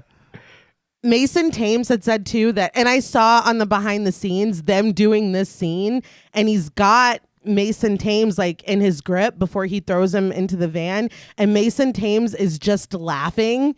Like, and they call cut, and Ethan Hawke's like, are you good? Are you good? He said after every single take, he was like, are you okay? Are you okay? Because he was afraid that he was like scaring them or being too much or whatever. Mm-hmm. But it was interesting. Joe Hill had one stipulation about them adapting this story. In the story, the grabber is a part-time clown. Joe Hill said that he wrote the story 20 years after it came out. No one was thinking about clowns. And when he wrote it, he was thinking about John Wayne Gacy. Mm-hmm. Now it has come out again, the new movies, And everyone is talking about clowns, and everyone's going to think that he's trying to rip off his dad with another clown. Yeah. He was like, can we please just not make him a clown? Okay. He said that he saw these really cool magic shows from the 30s and 40s where the magicians would dress like magicians half the time and the devil the other half. Oh, wow. Huh. He was like, can we do something like that? And Cargill was like, yes. Yeah. And I think that we don't need another clown. You know what I mean? No. Especially not right now. Well, I mean, I'm all for clowns, but I mean, I agree. We don't need it here. Yes. The market is saturated. Yes. Yeah. Yeah. But that is such an interesting choice because it leads to something that can make this film iconic in its own way. Yeah. So I think that was a great choice. For Yeah. sure. Finney is barely conscious when the grabber carries him into his house and throws him onto a mattress on the floor, growling that he should snap Finney's neck because of what he did to his arm. Finney stares around the room, bleary-eyed, but soon the grabber sits down at the edge of the mattress. His face is hidden behind a mask. Beneath a line bisecting it at the nose, the bottom is long and mouthless, pulled into an impossibly pointy chin, and horns peek up at the top, flanked by his loose hair. There are multiple iterations of this mask, but I think we can talk about it now. Derrickson had said that the most consuming thing in pre-production was figuring out this mask. Jason Baker said that he and Tom Savini received an email from producer Ryan Turek. It was complimentary and asking if they were interested in submitting something for this mask that they were trying to develop for the Black Phone. They were actually one of 5 studios that had been reached out to. All the studios submitted something, but when Derrickson looked at the pencil sketch that Savini did, he knew that that was it. He said that what is in the film is almost exactly what Savini had sent in that original sketch, and he and Baker got the job. That's pretty cool. Yeah. Baker said that they put up pictures from The Man Who Laughs, Danzig's Samhain mask, the masks from Eyes Wide Shut, Japanese Oni masks, and Roman theater masks for inspiration. Derrickson had 3 rules for them. The aging on the mask had to feel organic. It had to look like something that the grabber either found or bought, and they have to be able to see Ethan Hawke's eyes. In the screenplay, the mask was made of leather, and it was only 2, like a traditional comedy and tragedy duo. It was Derrickson's idea to add a neutral one for the first time that we see it, and also his idea to make it detachable so that the grabber can swap out the top and the bottom as far as what he's wearing. He can wear the complete thing or he cannot. He was like, if we have Ethan Hawke, I want to see his face. So he wanted it to be possible to see more. Right. The horns denote him being evil, obviously, but the frown that we see later is reserved for when kids are being bad. And the smile that we see later is for when he's trying to enchant them. And this one is just neutral because we don't know each other yet. Right. Ah. So Baker and Savini started with live casting Ethan Hawke's face. And since it was the pandemic and Ethan Hawke didn't feel comfortable traveling, they went to him and live casted him in his office. The masks were made of a mix of fiberglass and resin lined with felt and a foam backing because they wanted to make it as comfortable as possible. Ethan Hawke was wearing these for 12 to 14 hours a day. Good Damn. Lord. They ended up making 25 of the masks for Derrickson, but Baker said that around that time, they were making props and pieces for Bray Wyatt and Alexa Bliss. Oh, shit. Huh. They had shipped an entire crate to them, and it got completely lost. All of it was just gone. Oh, wow. So Baker said that he needed to hand deliver these to Derrickson because they were terrified because of what had just happened. Yeah. He drove from Pittsburgh, Pennsylvania to New York City for test fittings and then to Wilmington, North Carolina and back in 2 days specifically to hand deliver these masks into Derrickson's hands himself. I get it, dude. Yes. They said it was an entire crate of shit that they made and shipped them, and it was just gone. Man. But Derrickson had said it was so important to get this right because he knew that this was going to be a visual that people take away from the film, and he knew that it was going to be like the source of merchandising. And obviously he was correct. But I think that it looks so good. You can see hearing all the inspiration that went into it, you can see those pieces, but I think that they culminate in something pretty unique. And I love the bisection of it, where he can have the top off or the bottom off, or, you know, I think that it makes it like it is his moods. You know what I mean? It's really, really interesting. I do also enjoy the shit out of the mask. It did make me think, though, here when he has the muted of an Army of Darkness, when Ash is coming at him the Necronomicon and his face is a little stretched. Yeah. I was like, yeah, okay, so maybe that picture was also up in the studio. I can't believe, and I do want to commend Ethan Hawke, because I could see a lot of other actors being like, well, why don't you just have my stand-in do this? Yeah. And then I'll do the voice later. True. But to be on set 12 to 14 hours wearing this mask, that's pretty good. Yeah. Finney stares up at him, blinking slowly, but the grabber is staring at the wound on his own arm, remarking with his mask-muffled voice, Jesus, it's covered in blood. It's like I killed someone. He asks Finney, do you see that? When Finney doesn't answer, the grabber waves his hand in front of his face, allowing, it's not like you can see shit. He levels with them. He knows that he's scared, but he's not going to hurt him anymore. What he said about snapping his neck, he was just angry. He laughs that Finney really did a number on his arm, but he's not going to hold it against him. Gently pushing Finney's hair out of his eyes, he guesses that now they're even. He assures Finney that he doesn't need to be scared because nothing bad is going to happen to him. He raises his 2 fingers in a promise. On that, I give my word, Johnny. Abruptly, his voice pitches up and he wonders, you like soda?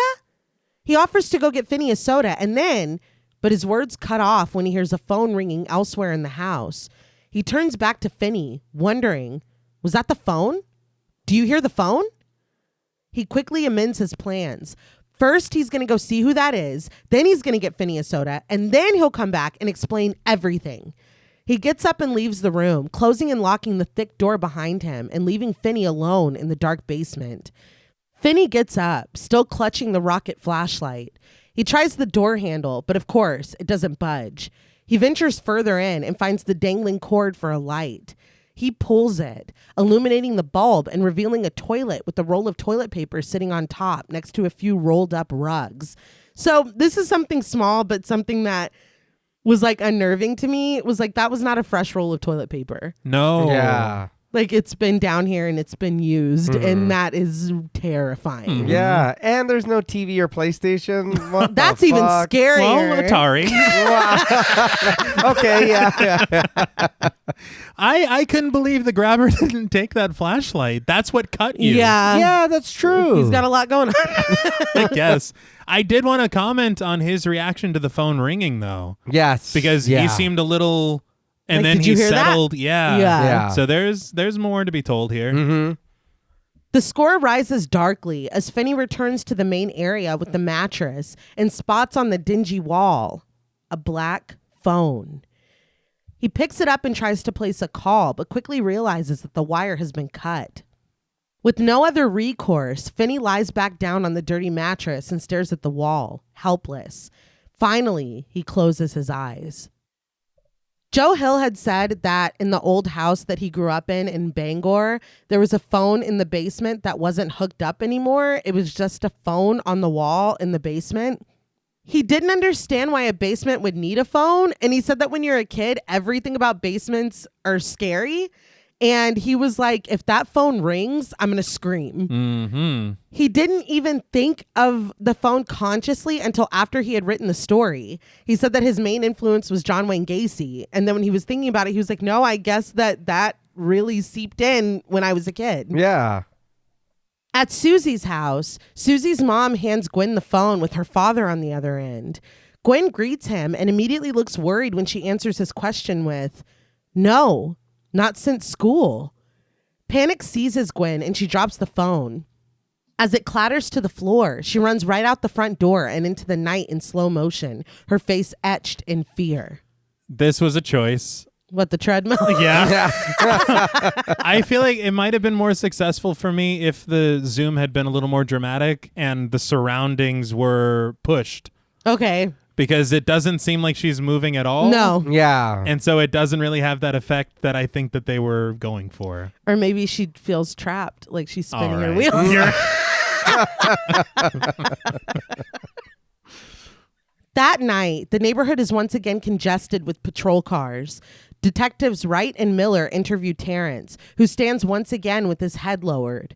The flashing lights of the cars color the side of Gwen's face blue as she sits in the grass, wrapped in a blanket and staring in shock. That night, she clutches the cross desperately in the soft glow of her open dollhouse. She kneels and prays, but when a phone starts to ring, she raises her tear-streaked face with open eyes. Finney hears the phone too, and he wakes up on the mattress with confusion. It's not ringing anymore, but still, Finney stands and walks over to it. He picks it up and presses the receiver to his ear, but the grabber speaks from the doorway. It doesn't work. Silhouetted behind his mask, he reveals that it hasn't worked since he was a kid.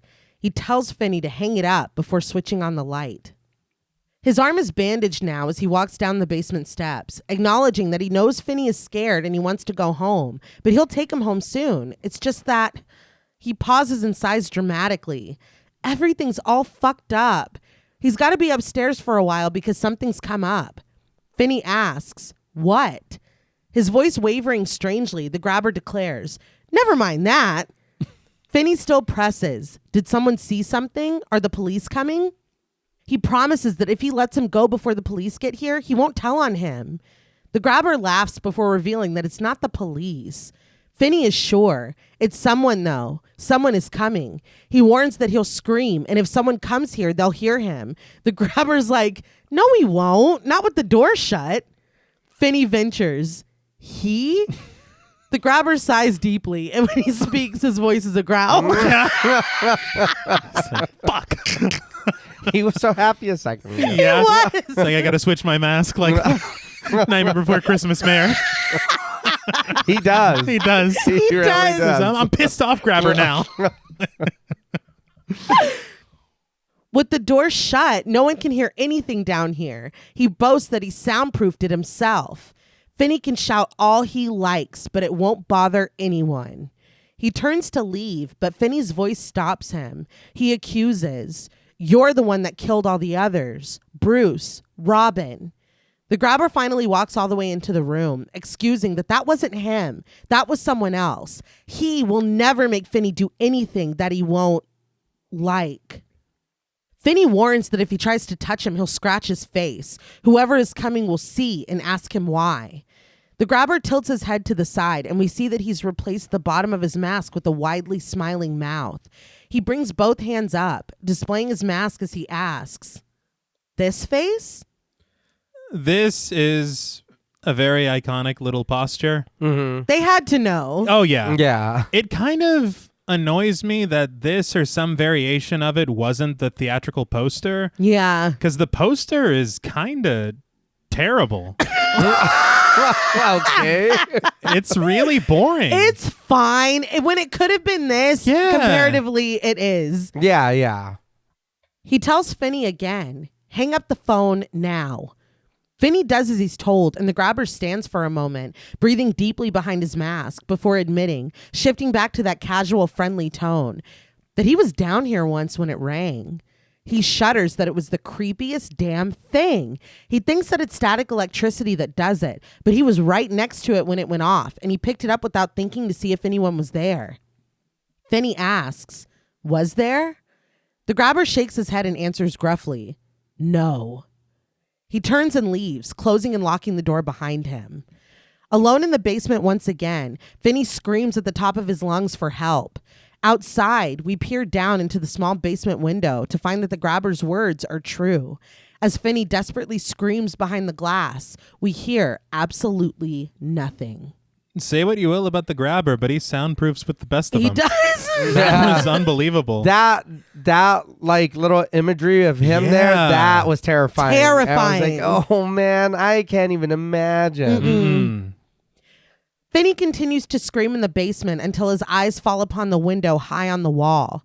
He tries to jump to it, but he slides back down. Stepping back and taking a running jump, he's able to catch his fingers on the windowsill. Thinking quickly, he rushes back to the mattress and tries to drag it across the floor, carefully navigating the metal springs, but it barely budges. Finally, Finney talks some sense. He tells himself to stop it. If anyone could have broken that window, they already would have. Robin would have. He sits down on the mattress and levels with himself. You're not getting out of here. I'm not getting out of here. But behind him, the black phone rings. Finney stands and faces it, and when the ringing continues against the creeping score, he steps toward it. When he answers it, though, there's no response on the other end. He goes to hang it up, but he brings it back to his ear when he hears a faint clicking. He asks again, hello? When there is nothing further, he hangs up the phone. Later, he lies sleeping on the mattress. When he opens his eyes, he sees the phone, blurry and out of focus. It creaks, flexing bigger and smaller, as if it's breathing.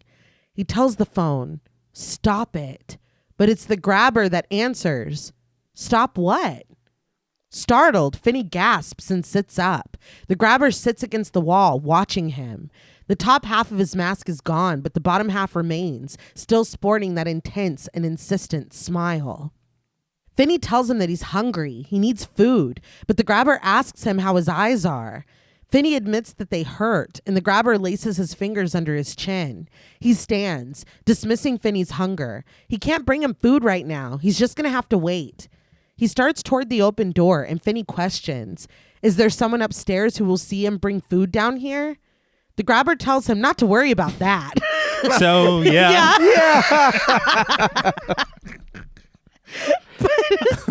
Finney asks if he wasn't going to feed him, why'd he even come down here? The grabber pauses at the door, admitting, just to look at you. When he repeats himself, his voice is rough and his eyes are brimming with tears. I just wanted to look at you. He concedes, I'll go. The grabber closes and locks the door behind him, turning off the light and leaving Finney in darkness. He scrambles back against the wall. Was he crying? He was. He was. This puts me in the mind of the Trinity killer, Arthur Mitchell from Dexter, where, well, he was actually killing in fours. It's explained. But the part of his cycle that involves kidnapping a little boy and kind of seeing this boy as himself. Mm-hmm. And maybe this loss of innocence of something that he has done in the past that he can't undo. And so I'm putting a little too much stuff into it, but it feels like if I'm supposed to take this moment, it's almost like the grabber is seeing his own lost innocence in Finney. Right. Right, yeah. And you're like, what is your past? What happened? Mm-hmm. Yeah. I think that that's what is kind of interesting about them really giving us nothing about the grabber. Is like you can infer a lot or kind of let your mind wander as to what the hell happened, you know? No, it does. That's why I asked, because it did raise a question, him having the tears in his eyes. I felt the same way, and I was like, okay, so is this you seeing you, or is this, you know, what ritual, what the fuck's going on? Yeah. Later, Finney is startled when the phone rings again. This time, when he answers, there's a faint static on the other end. He asks, hello? Is there somebody there? He says that he needs help. There is only the static for a long moment until a boy's voice replies in a whisper. Finney. Afraid, Finney instinctively hangs up the phone and hurries to the other side of the room. Promptly, the black phone rings again, and Finney musters up the courage to cross the room, pick up the phone, and hang it right back up. It rings again, in one long, continuous, rattling drone. Finney answers. On the other end, the voice is clearer when it tells him, don't hang up. And these were real calls. It was Mason Thames on this phone and then the other actors on another phone. Okay. So that I thought that was really fucking cool. Yeah. Yeah, because I honestly, especially the way that we see it visualized later, I wouldn't have guessed that to be what was going on. Yeah. Mm-hmm. But they had talked about it on that featurette, and I guess it's a system called the Viking system. Okay. And through it, the actor that's in another area, every time they pick up their phone, it rings the black phone.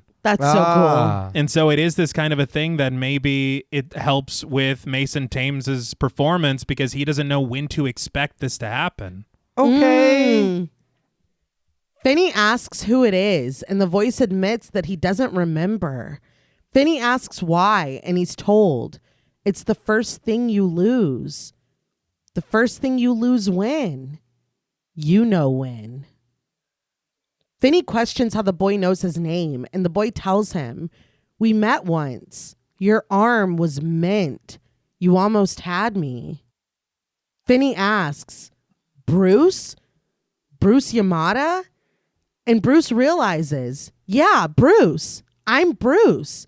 He tells him again, your arm is mint. You almost had me. Finney asks if the phone rang for Bruce too, and Bruce reveals that it did ring, but none of them heard it. Just Finney. But the grabber hears the phone too. He just doesn't want to believe it. Finney asks why Bruce is calling him, and Bruce replies, your arm is mint. You almost had me. I'm glad it's you. When Finney doesn't respond, Bruce calls his name again. He tells Finney that there's a dirt section of the floor in the hallway where the tile is loose. He says to dig down into the foundation. Bruce tried, but he didn't have enough time to dig up and out the other side. Finney asks if he'll have enough time, but Bruce ends the call. When Finney calls his name, he's already gone, and Finney finally hangs up the phone. So this phone call, of course, it changes everything. Mm-hmm. Yeah. But watching it, you're starting to think and connect, and you're like, okay, so Gwen has these dreams. Mm-hmm. Finn was able to hear the ring. Nobody else was. Mm-hmm. Right. And so you're like, is this their shine? I think definitely. Oh, no, yeah. Yeah. If they said that they tried, but he's the only one that heard it. Yeah. Yeah. Because Grabber hears it. Yeah. Which is also kind of eerie. Yeah. Very eerie. And the fact that he doesn't want to. Like, what is he heard or what? You know, like that. Yeah. Okay. And what did he It- say? He said it hasn't worked since I was a kid, Yeah. which also implies a lot of history in this house. Yes. It's a lot. I feel like Hermes. That just raises further questions. Yeah, seriously.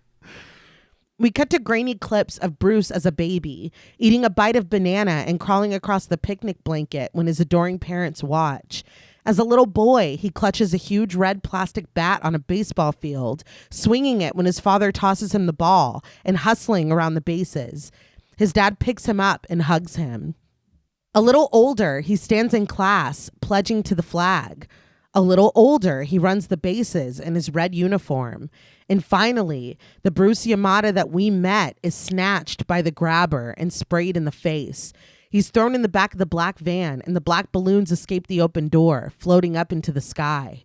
We see Finney standing on the other side of a locked screen door, slamming his shoulder against it again and again before banging on the door with frantic hands and screaming for help. Gwen wakes in her bed, panting and slick with sweat. So these dreams have their own feel to them that is very unique, and immediately you feel like you're watching something that maybe you shouldn't be. Mm-hmm. The cinematographer of this film is a guy called Brett Jutkowitz, and he actually shot Ready or Not Ooh. and Scream 5 and 6. Okay. Okay. Radio silence.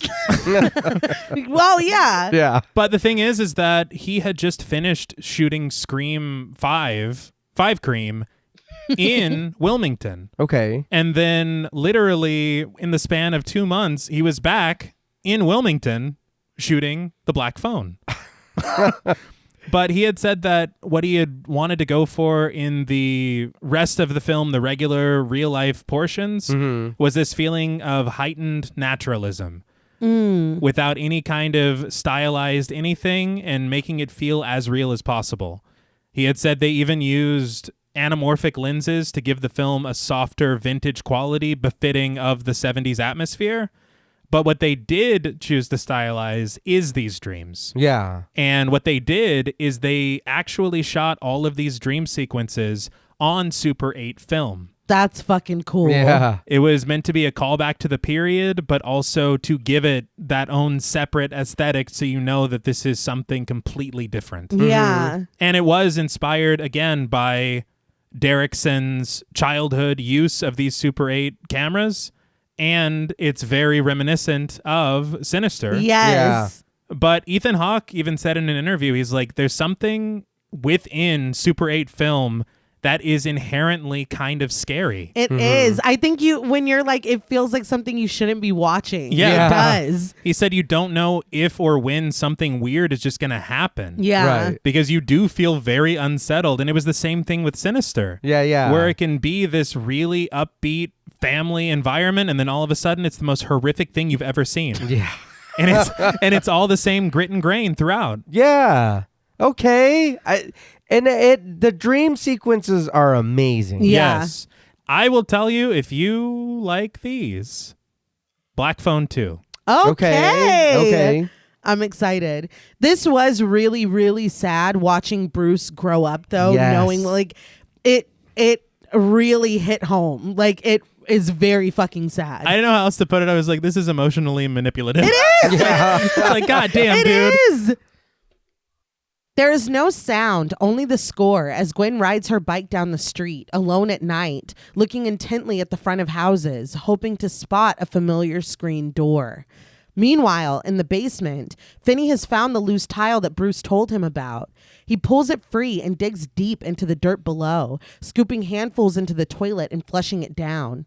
He unfurls one of the rugs and hides the hole he's created underneath it before flopping down onto the mattress, exhausted. At school, Gwen sits with the other students as Principal Keller addresses them in an assembly. We don't hear her words, but something she says makes everyone turn and look at Gwen. The kids' faces contort in surprise, but Donna lowers her head in shock, the news about Finney slowly sinking in. I don't know, obviously, what else she's supposed to do, but I was like, you're really making her go to school? I thought I the know. exact I same know. thing. Right? Yeah, there's no way in hell.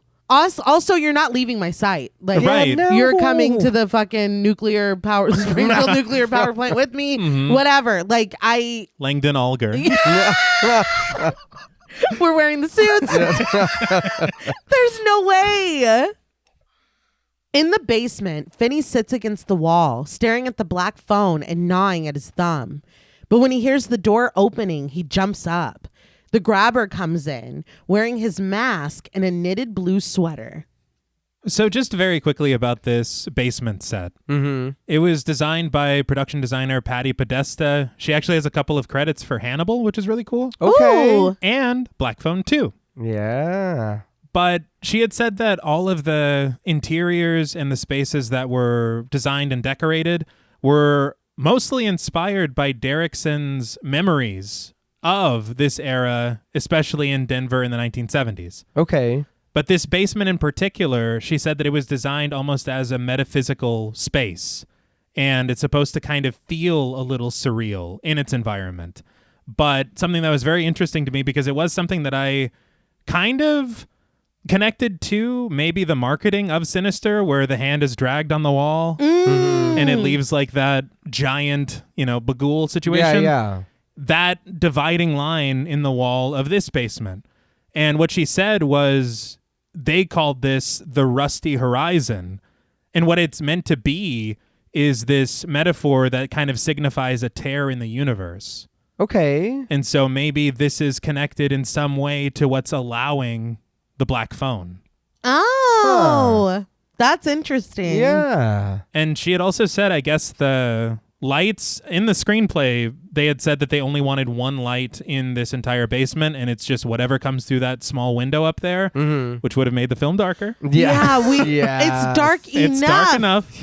But what they decided to do instead was these lights that are near the door that kind of switch on whenever the grabber comes in and out. And they said that it worked better, not only for a lighting standpoint, but because it kind of allows the grabber to have this subtle control over Finney. Only the lights come on when I say they come on. Yeah. And they do.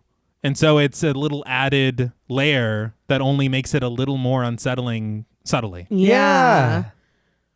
I also really appreciate the way that his mask looks in the light of the door, because like literally if he's one step back, he's completely shrouded in darkness. Yeah. And it's almost like, okay, what mood are you in? Because you can't see the mask. So I think it's scarier. Agreed. Yeah. The grabber is carrying a tray, and he announces that he made Finney some breakfast. When Finney asks what he put in that, he replies with a giggle, salt and pepper. Don't get cute. He sets the tray down with a sigh. Eat it, don't eat it. He points out that Finney's already down here. What does he need to drug him for? Which is the point. He's right. Yeah.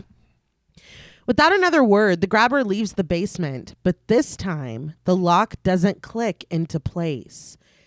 Finney notices this and hurries to the handle.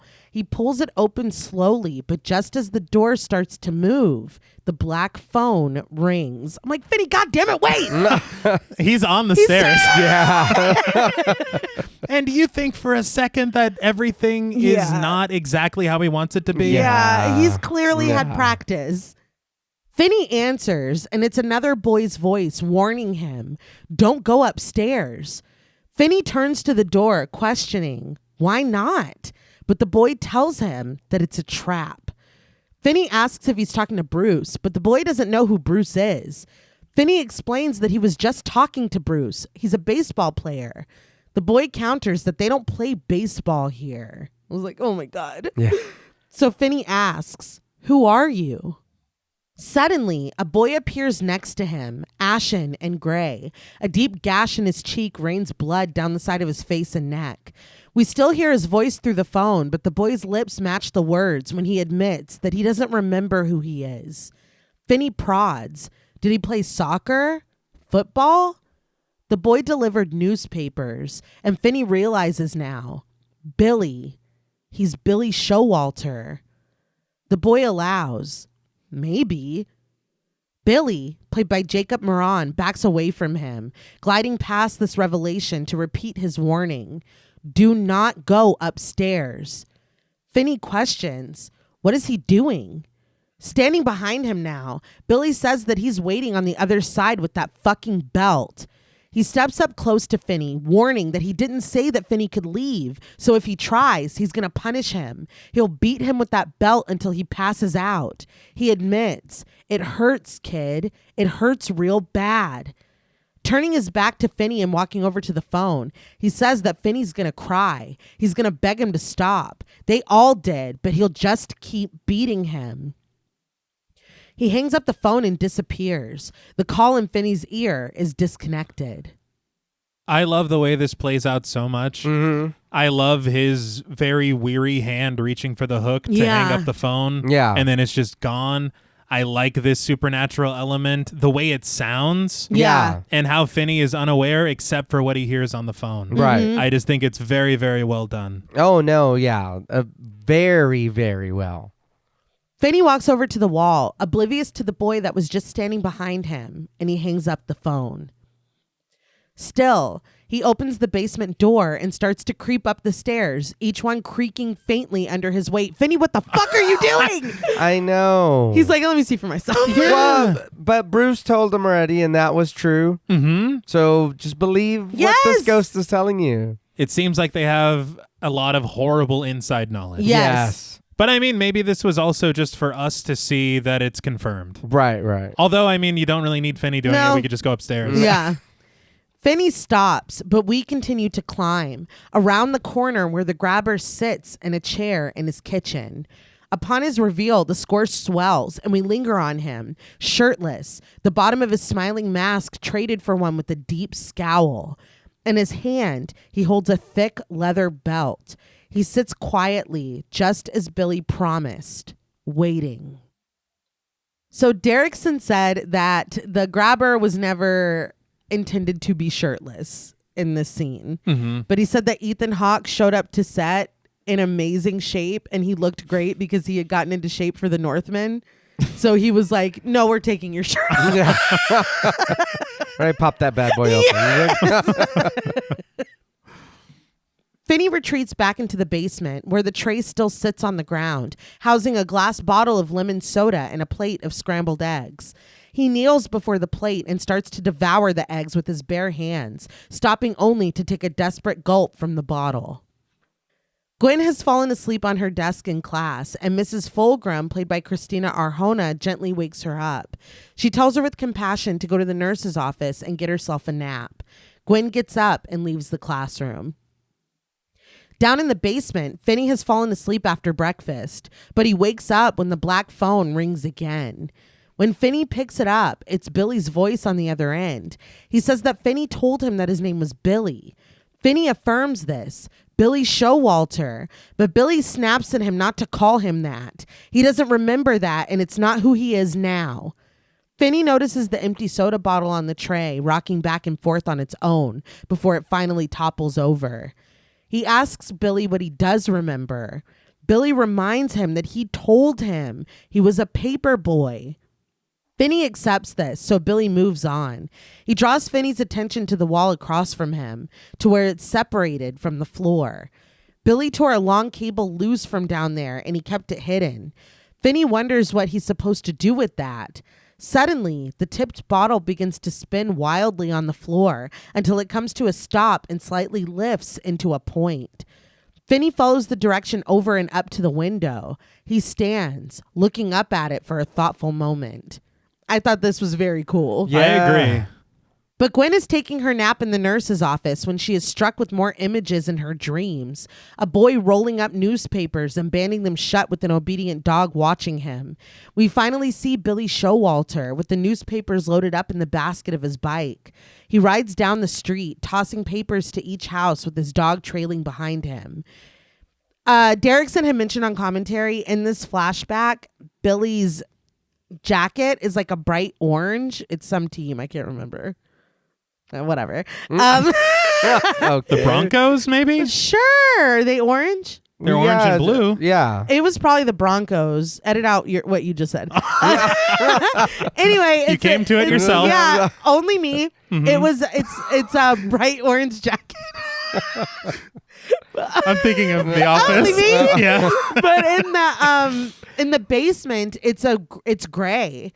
Like they're just completely muted. All the color has been stripped out of them. And so I thought that was really cool. It was something I didn't even notice, like the difference in the vibrancy, because he's wearing the same outfit and I didn't even notice that. Okay. But suddenly the bike is overturned with the wheels still spinning and the dog is left alone as a big black van pulls off in a hurry. The grabber stands in the front yard with his top hat, glasses, and smiling mask on. He holds the string of black balloons, and we hear his wild cackling as he unfurls his hand, inviting us before disappearing. We glimpse his face one last time amidst the black balloons before Gwen wakes up with a start. She hops off the table and runs out of the office before the nurse can even react. This looked so fucking cool and creepy. Oh, yeah. I'm like, poor Gwen, dude. I Your know. dreams are scary as hell. They are, but she's getting something. Yeah. She's getting some kind She's of... seen a lot. Yeah. In the basement, Finney reaches into the gap in the wall and finds the cord that Billy was talking about. He tosses it up to the window, but it just hits it and bounces back off. Finney thinks for a moment before rushing back to the rugs by the toilet. He takes a long green one and props it up against the window.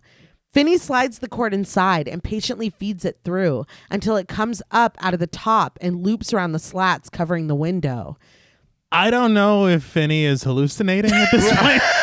Because physics. Everything's really working out. Yeah. I think he had help. Yeah, because there's no fucking way. No. It would get bunched up and then... No. Because it just comes out like a snake. It's like, all right. He's like, I got it from here, Finney. And it wraps around. It's like, no way. It does look funny. It's working a little too. Finney continues to feed the cord through until it's long enough for him to reach it. He knocks the rug out of the way and takes both ends of the cord in his hands. An intriguing score begins as Finney climbs the wall with the aid of the cord. When his shoe slips, he slams against the wall repeatedly, but he finally ties the ends in a knot and settles his foot into it to climb up. Finney actually reaches the top. Clutching onto the windowsill with one hand, he reaches the other one up desperately, trying to catch the latch for the lock. He gets painfully close before the grate covering the window finally gives way, and the grate, the cord, and Finney all come tumbling down, landing loudly on the basement floor. Finney grunts in pain and defeat and looks up at the window longingly before hanging his head. Derrickson said that the stunt person that took this fall got hit in the head with that metal grate. That was for real. Yeah, you see it. Because that's my note. I was like, I need to lay here for a second. That thing landed right on my head. Get my mind. Yeah, dude. At home, Gwen finds her dad sitting in his chair in the living room. The table next to him already holds empty beer bottles, and he has a glass of liquor in his hand. Still, when Gwen asks to talk to him, he invites her over warmly to come sit across from him. She does, but prefaces her question with a plea for him to promise that he won't get mad. Terrence promises and raises his glass to her, but when Gwen says that it's about her dreams, he takes a big gulp and sets it back down. He asks reluctantly, "What about your dreams?" Gwen starts, "What if they're..." But Terrence stops her. With a slight slur to his words, he tells Gwen that her mother was a special soul, smart, just like Gwen is. Gwen drops her eyes and nods. Terrence gently adds that her mother was also touched. She saw things and heard things and became so convinced that her dreams meant something. Eventually, they told her to do terrible things. His voice choked with emotion. He says that her mother took her own life, but they just weren't real. Gwen counters defensively that she loved her mom, and when Terrence says that he loved her too, Gwen reiterates she loved her the way she was. Terrence tries to stammer out words before finally deciding that he just doesn't want that future for Gwen. Gwen ventures, "But what if it could help me find Finney?" Terrence lowers his head and goes silent. But later, he drives her around, where she looks intently out of her window at the passing houses. I don't love that he's probably still drunk doing this. And is, yes. Right. But the whole time I'm like, you better get off your ass and take your daughter to go find your son. Yeah. It is rough that she's like, I want to talk about this. And he's like, well, let me tell you why I don't want you to talk about it. Like, he didn't let her say really anything. No. But I do appreciate him taking her because it's like, dude, that's your son. Yeah. Like, maybe let's listen when, I mean, I don't know. I can see the denial of like, no, it's not real. None of it's real because of the grief. Mm-hmm. But it's like, it is real though. Yeah. Like, that's why detectives are showing up at your job. Later, police cars are parked and officers are walking the street, investigating with their flashlights. Detectives Wright and Miller walk up to a house and knock on the front door. When a dog inside immediately begins to bark, a voice tells him to be quiet. We hear the dog being closed into another room before the door opens to reveal Max, played by James Ranson. James Ranson. We did talk about him in It Chapter 2 and in Sinister. Yes. So we're just bringing the whole gang back together. Yeah. Wright explains that they're canvassing the neighborhood and talking to residents. He presents a photo of Finney and asks if Max has seen him. Max glances at the photo before pointing out the obvious. You're the police. Wright confirms this. Denver PD. Max adds, and you hear about the missing kids. Miller says yes. He starts that if there's anything, but Max interrupts him and tells him to come inside. Samson the dog continues to bark as the detectives enter Max's house. Derrickson had said that they wanted Max to be a little bit of comedic relief and a breath of air because everything leading up to this has been so tense and like terrible. Yeah.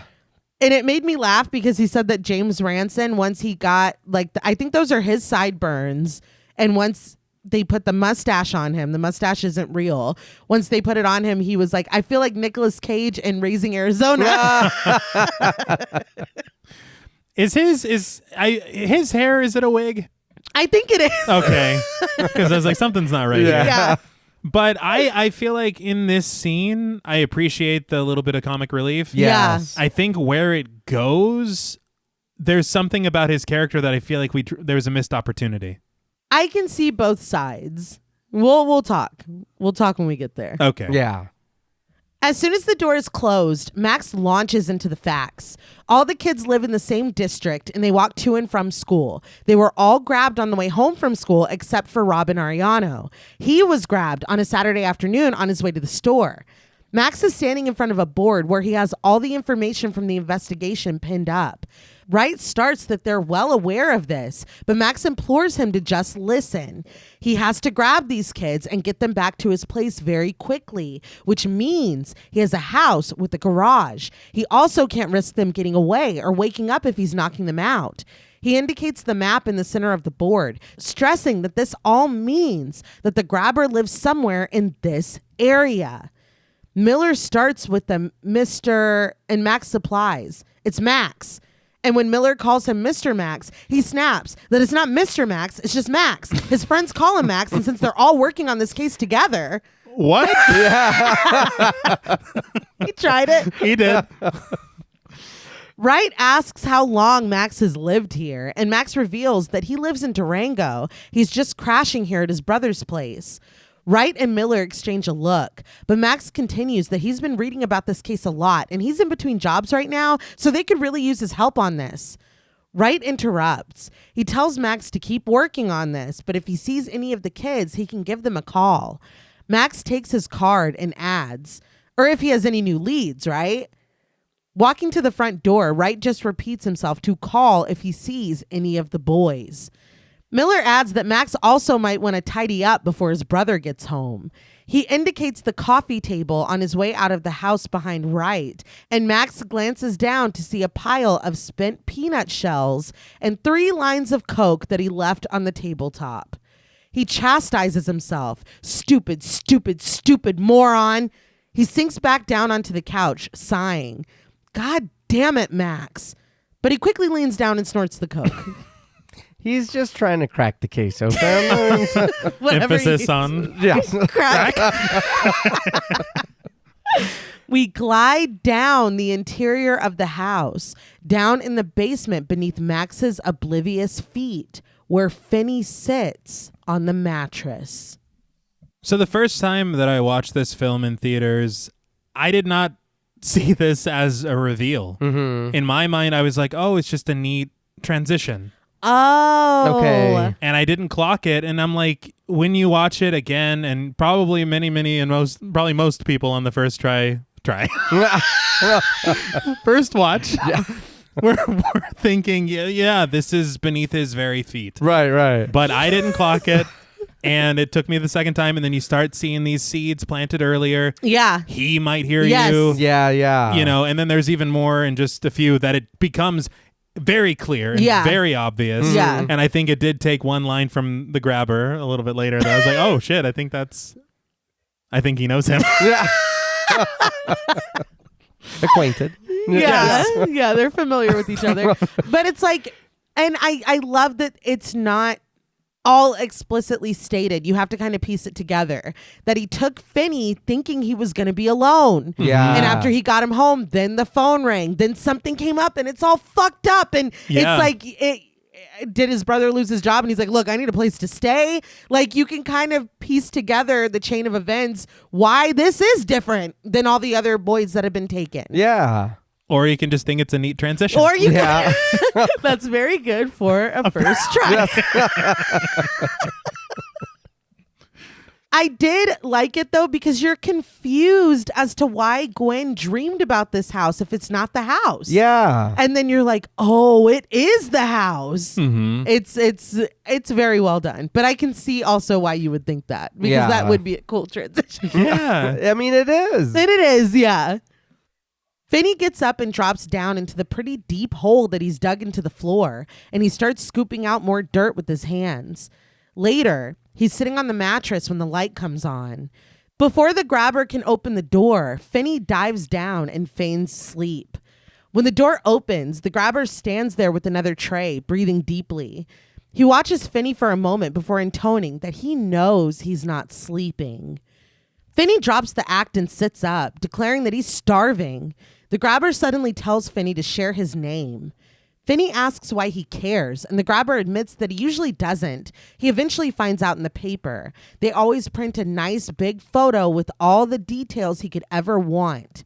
He muses, all the things you boys lie about. Finney wonders what's different this time, and the grabber sighs wistfully. It's complicated. It's too complicated. Everything's different and nothing's going right. Finney proposes that he could let him go, and after a moment, the grabber shares that he's thinking about it. Finney perks up. He won't tell anyone. The grabber could blindfold him and drop him off on the street, and he would just walk home. Still shrouded in the darkness of the doorway, the grabber presses for Finney again to tell him his name. Finney says, Taylor Mullen. The grabber steps into the basement, finally illuminating the frowning mask on his face. God damn it. He knew Finney was going to disappoint him. He did. He did. He drops the tray, and as its contents clatter to the floor, he produces a bound newspaper from under his arm. He holds it up and throws it over to Finney. Finney snatches the paper up, pulls off the rubber band, and opens it to find a picture of himself smiling back at him from the front page. The headline, Suburb Rocked as Another Child Goes Missing. And beneath Finney's photo, 13-year-old Finney Blake missing. Disappointed, the grabber admits, I was really starting to like you, Finney. He kicks the tray across the floor and throws up his hands, declaring passive-aggressively, I almost let you go. And again, the grabber closes the door, but does not lock it. Maybe I'm a dumbass. I No, believe he him. was not. I do. No, he I believe him. He's wasn't. going through No. too much this time around. Nothing is working There's out. no way. He's like, maybe I should let you go. And then he's like, here's your one test, Yeah. Finney Blake. And Finney's like, I'm Chris Mullins or whatever. What did he say? Taylor Mullins. Taylor Mullen. And it's like, why? Yeah. He is, it's so clear that he knows. Yeah. It's He heartbreaking. definitely knows. Yeah. You know that Yeah. you're in the paper. You know they probably have flyers up for you. There are reasons to lie. This was not something to lie about. And honestly, at this point, does it even really matter if he knows your name? I mean, we don't know his motivation, so maybe Finney's like, once he finds out the names, he kills them. Like, I mean, who the Yeah, fuck knows? maybe that Who is knows, true. genuinely? But it's like, dude, there's no way he doesn't know. There's no way he doesn't already know. And he came down here playing good cop until he stepped into the light. Yeah. But he's also scared. He's a kid. He's True, going to try, you know what I mean? True. It's like, you, Finney, you fucking idiot. I think we're being a little too hard on this kidnapped boy. Jesus, who's only Starving. had fucking wet eggs for the Delirious. past like 7 days. All right, Finney, we support you. Yeah. Finney tosses the newspaper to the floor and rushes to the door. But as soon as he starts to pull it open, the black phone rings. When Finney answers, it's static on the other end. He asks, Bruce? Billy? Paperboy? But the call disconnects in his ear and Finney hangs up the phone. Upstairs, the grabber sits in the chair in the kitchen, the leather belt in his hand and his chest bare beneath his open blue sweater, waiting. When he starts to doze off, his eyes snap open beneath his frowning mask. His head slowly droops to the side again as the grabber falls asleep.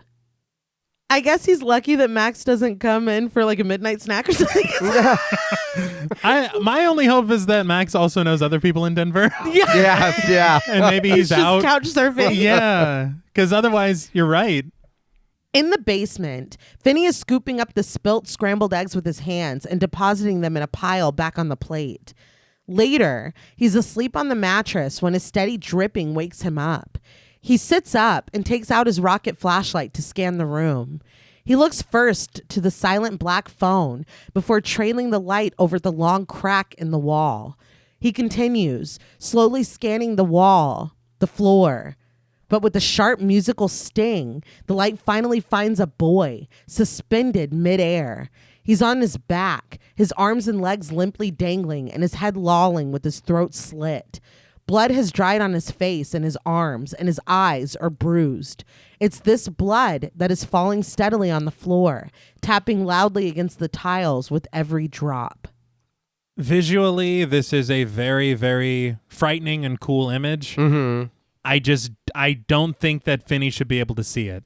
He has seen nothing else in this basement. He's only heard through the black phone. That's fair. I feel like that should be his, like, what is it, conduit, his vessel, Yeah. through which all the supernatural stuff happens. This is something Gwyn could see. Yeah. I would like to see a version of this where he glides over with the flashlight and just keeps going. Like he keeps going with the light because he doesn't see it, but it's just for us.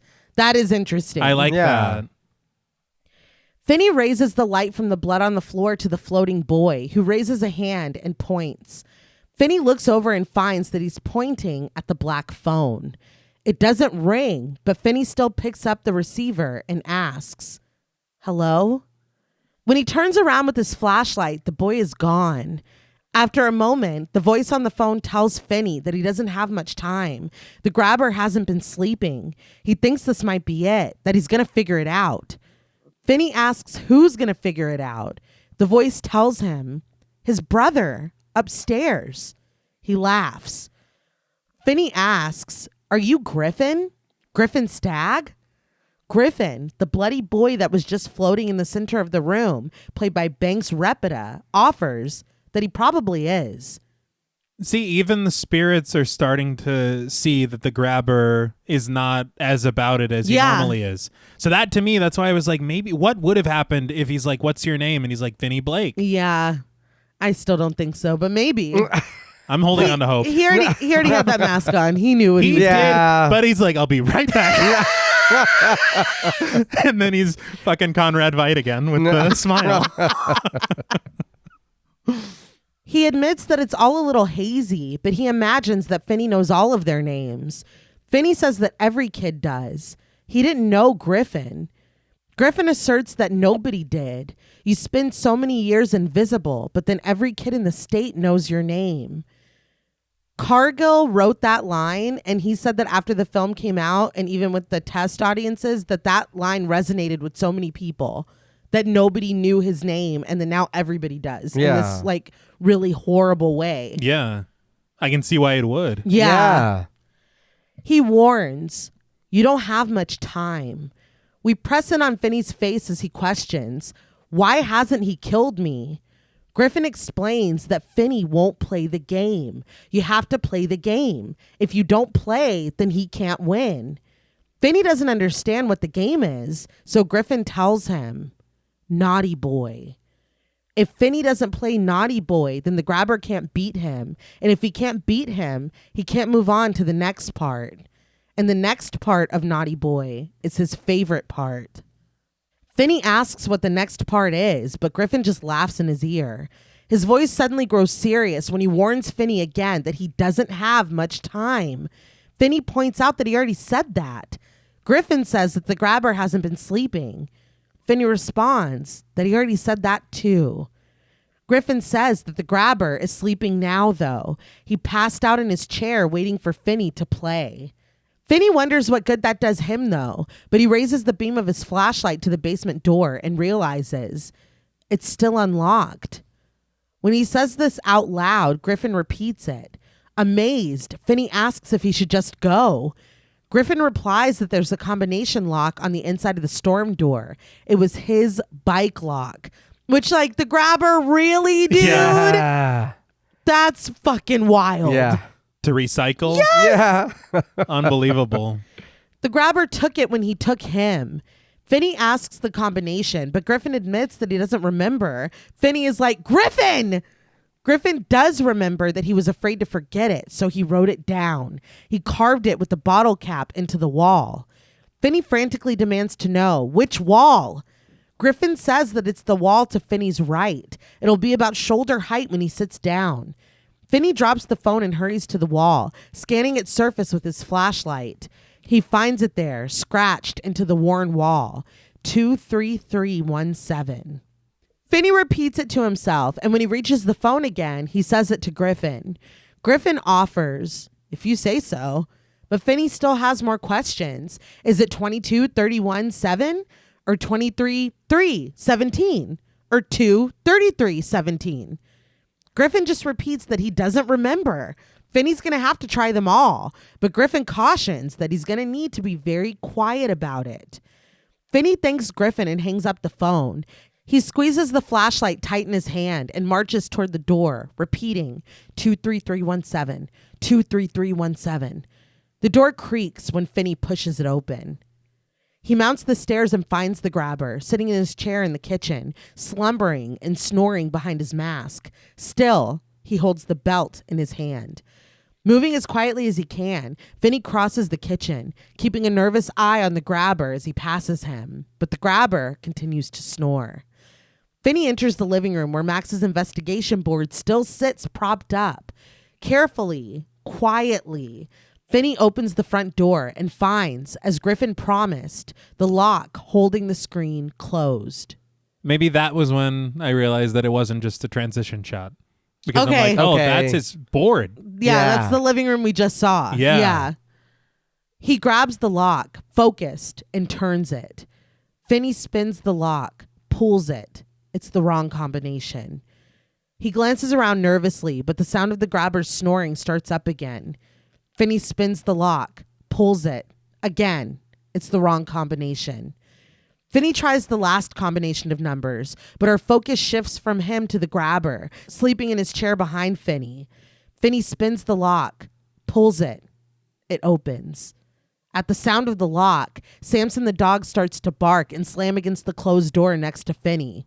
This wakes the grabber, but Finney doesn't stick around to see what happens next. He bolts right out the front door. The grabber stands up from his chair, ripping the top half of his mask off when he steps into the living room and realizes what's happened. He sprints to the front door. Finney is on the street, running as fast as he can, but the grabber has already jumped in his van and is racing down the road toward him. Finney tries to scream for help, but his voice is swallowed by the revving of the van's engine. The grabber makes a quick turn, and Finney runs right into it, falling to the sidewalk after the impact. Who's that little boy on Game of Thrones who didn't know how to zigzag? It was the same feeling. Yeah. I was honestly surprised to see the grabber hop in the van first thing. Thank you. Right? I will say that. It's like I'm not outrunning this kid. No. He ran right into the middle of the street, Finn, and then at the speed for him to open the garage, get in the van, or find the keys, get in the van, back it out, go. It was just like, that's quick. Yeah. Finn's the fastest kid alive. Yeah.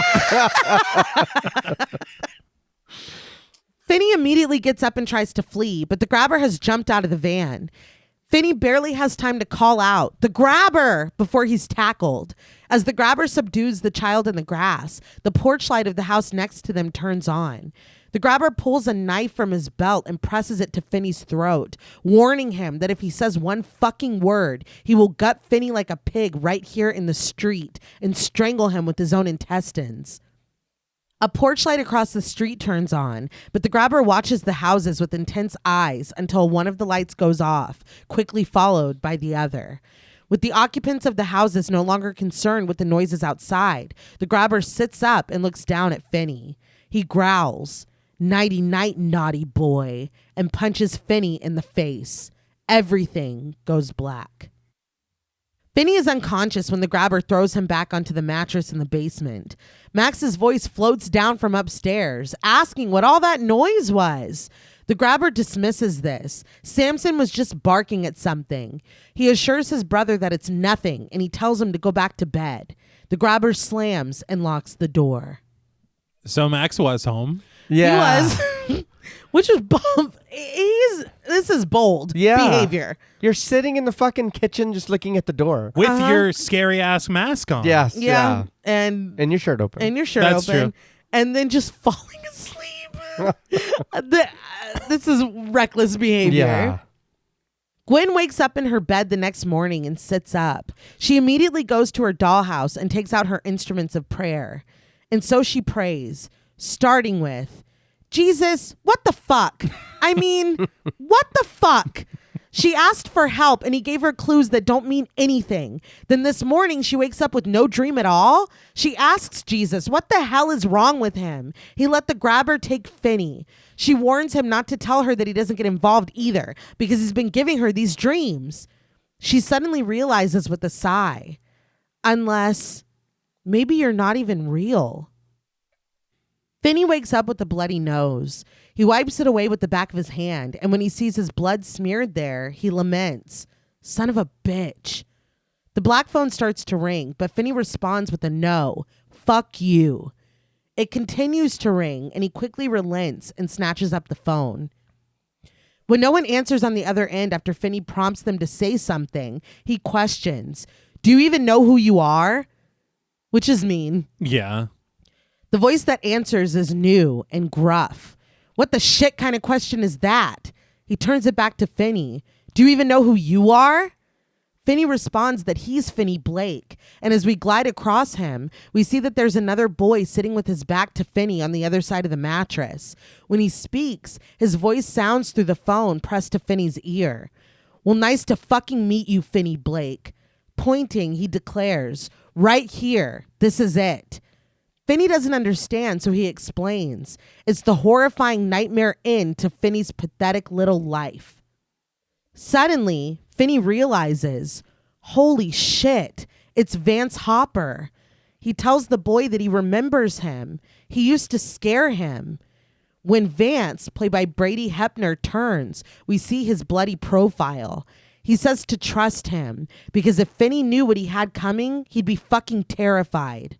Vance stands from the mattress, announcing that today's the day, motherfucker, and he kicks the wall.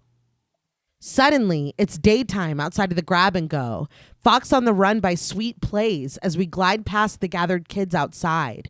In the store, we find Vance at the pinball machine, his face surrounded by blonde curls. A shop and go kid, played by Luca Colagros, walks over to watch, eating chips and nodding in approval. He announces that Vance is about to beat his own high score as the numbers climb higher. But Vance replies that of course he's going to do it, dumb shit. He said that he would. A lesser film would have played Pinball Wizard. So again, great work. He hits the buttons, the ball bounces, the score grows, but suddenly the ball gets stuck.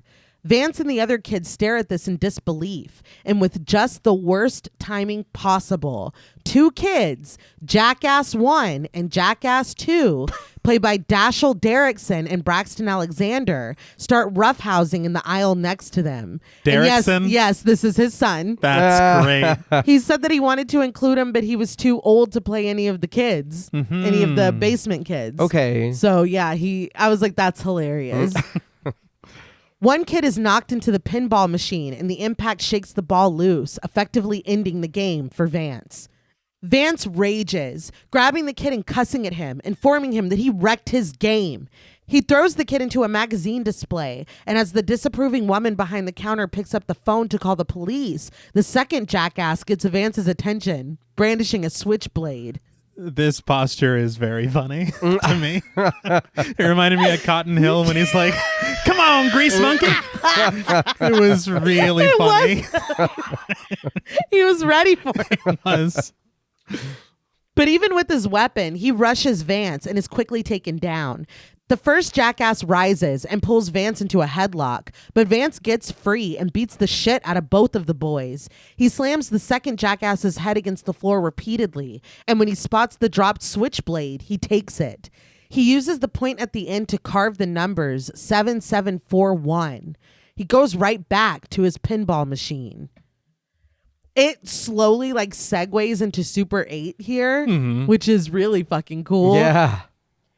Everything is grainy when the police are promptly carrying him out of the store. He fights every step of the way, but they manage to take him outside and put him in the back of the cruiser. Gwen quietly walks into frame. She approaches the patrol car, opens the door, and sits down inside, next to Vance. An eerie silence descends on them as Gwen looks around the back of the car at Vance, who doesn't seem to register her existence, but a crackling radio cuts through, delivering Finney's voice as he asks, "Do you even know who you are?" Vance snaps from the back seat. "What the shit kind of question is that? Do you even know who you are?" When Finney reports that he's Finney Blake, Gwen's features soften and she tries to call her brother's name, but no sound comes out of her mouth. Vance reports that it's nice to fucking meet him, and just as the cop car rolls past a specific house, he points at it. "Right here. This is it." But Finney can't see what he's pointing to, and he asks what it is.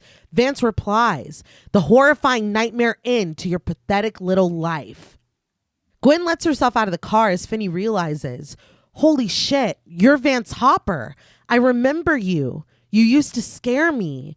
But Gwen is memorizing every detail of this front yard, the grass, the door, the tree, and finally, in neat black numbers against the brick, the house number, 7741. Vance gets out of the car now, promising Finney Blake that if he knew what he had coming, he'd be fucking terrified. This version of Vance stomps toward the fence where Gwen stands in front of the house. And when he announces, "Today's the day, motherfucker," he kicks the fence open. To the rattling of the kicked chain link, Gwen wakes in the bathtub, panting. Terrence reports through the door that she's going to be late for school, and Gwen offers an apology, but she can still hear her brother's voice in her head. "Holy shit, you're Vance Hopper. I remember you. You used to scare me." I really like how this all unfolds and it all makes sense in Gwen learning, Finney learning what this is. Mm-hmm. I think my only thing about it is I would like it to be a little more spaced out. It is back to back. I think it might be kind of cool if maybe the memory that Finn has, we see that in real life earlier in the film. Mm-hmm. Then Vance Hopper goes missing. Then he gets this call in the basement. He is taken back in his mind, but it's Gwen's dream. Right. And these things are recontextualized. Maybe he carved Vance into that kid's arm, but now it's the house number. Right. You know? Right. I like that. I think that what we get is cool. That would have been cooler. But I love seeing that, like, him kicking at the wall is really him kicking the fence. Yes. Like, Yeah. it's very fucking cool. And here it is. Yeah, and he's yeah, pointing yeah. at the house. Yeah. It's like this weird link of different experiences between Finney and Gwen, but it's the same thing, just different. Mm-hmm. I don't know. It's really cool. No, I really, really enjoyed this. Them tying it together and all that. It worked a lot for me. I think it works well with them and their combined shine. Yeah. I just would like to have met him earlier to where it's tying into a memory that we have. Yeah. You know what I mean? Yeah. No, that's fair. Okay. We return to the basement where Vance Hopper responds in Finney's ear over the phone. "Trust me, Finney Blake. If you knew what you had coming, you'd be fucking terrified." After announcing his usual, "Today's the day, motherfucker," he asks if Finney has tried stacking the rugs to reach the window. Finney assures him that he's tried everything, but Vance won't accept this. He hasn't tried everything. He says that when the grabber saw what he'd done, that was it, and he took his time with him. Finney asks what he did, and Vance replies with some satisfaction that fucker had to have spent a fortune to repair the damages. Finney asks again, "What did you do?" But Vance yells that he's getting to that cuntwad. He wonders if Finney has some other important shit he needs to do right now. And Finney's like, no. He assures Vance that he's listening. Vance gets down to business. There's an outlet across from the toilet, and on the other side of that wall, there's a storage room. But he can't get to the storage room because there's a big-ass upright freezer in the way of it. Finney needs to break through the wall about 2 feet above the outlet until he gets to a panel with screws in it. If he can get that panel off, he's in the freezer. As we pan around to find Vance standing in the shadows behind Finney, Finney finishes the plan, and then out to the storage room. Finney thanks Vance, prompting Vance to ask, "For what?" Finney tells him simply, "For helping me." But our focus shifts to Vance as he stomps toward Finney, yelling that this isn't about him. He screams in his ear, "Fuck him!" Finney winces at the vitriol coming down the phone, and the apparition of Pinball Vance Hopper is suddenly knocked away. His roar remains, though, echoing, forcing Finney to drop the phone and cower against the wall, covering his ears. The 2 discarded glass bottles of soda rattle on the ground until they launch toward Finney, shattering against the wall.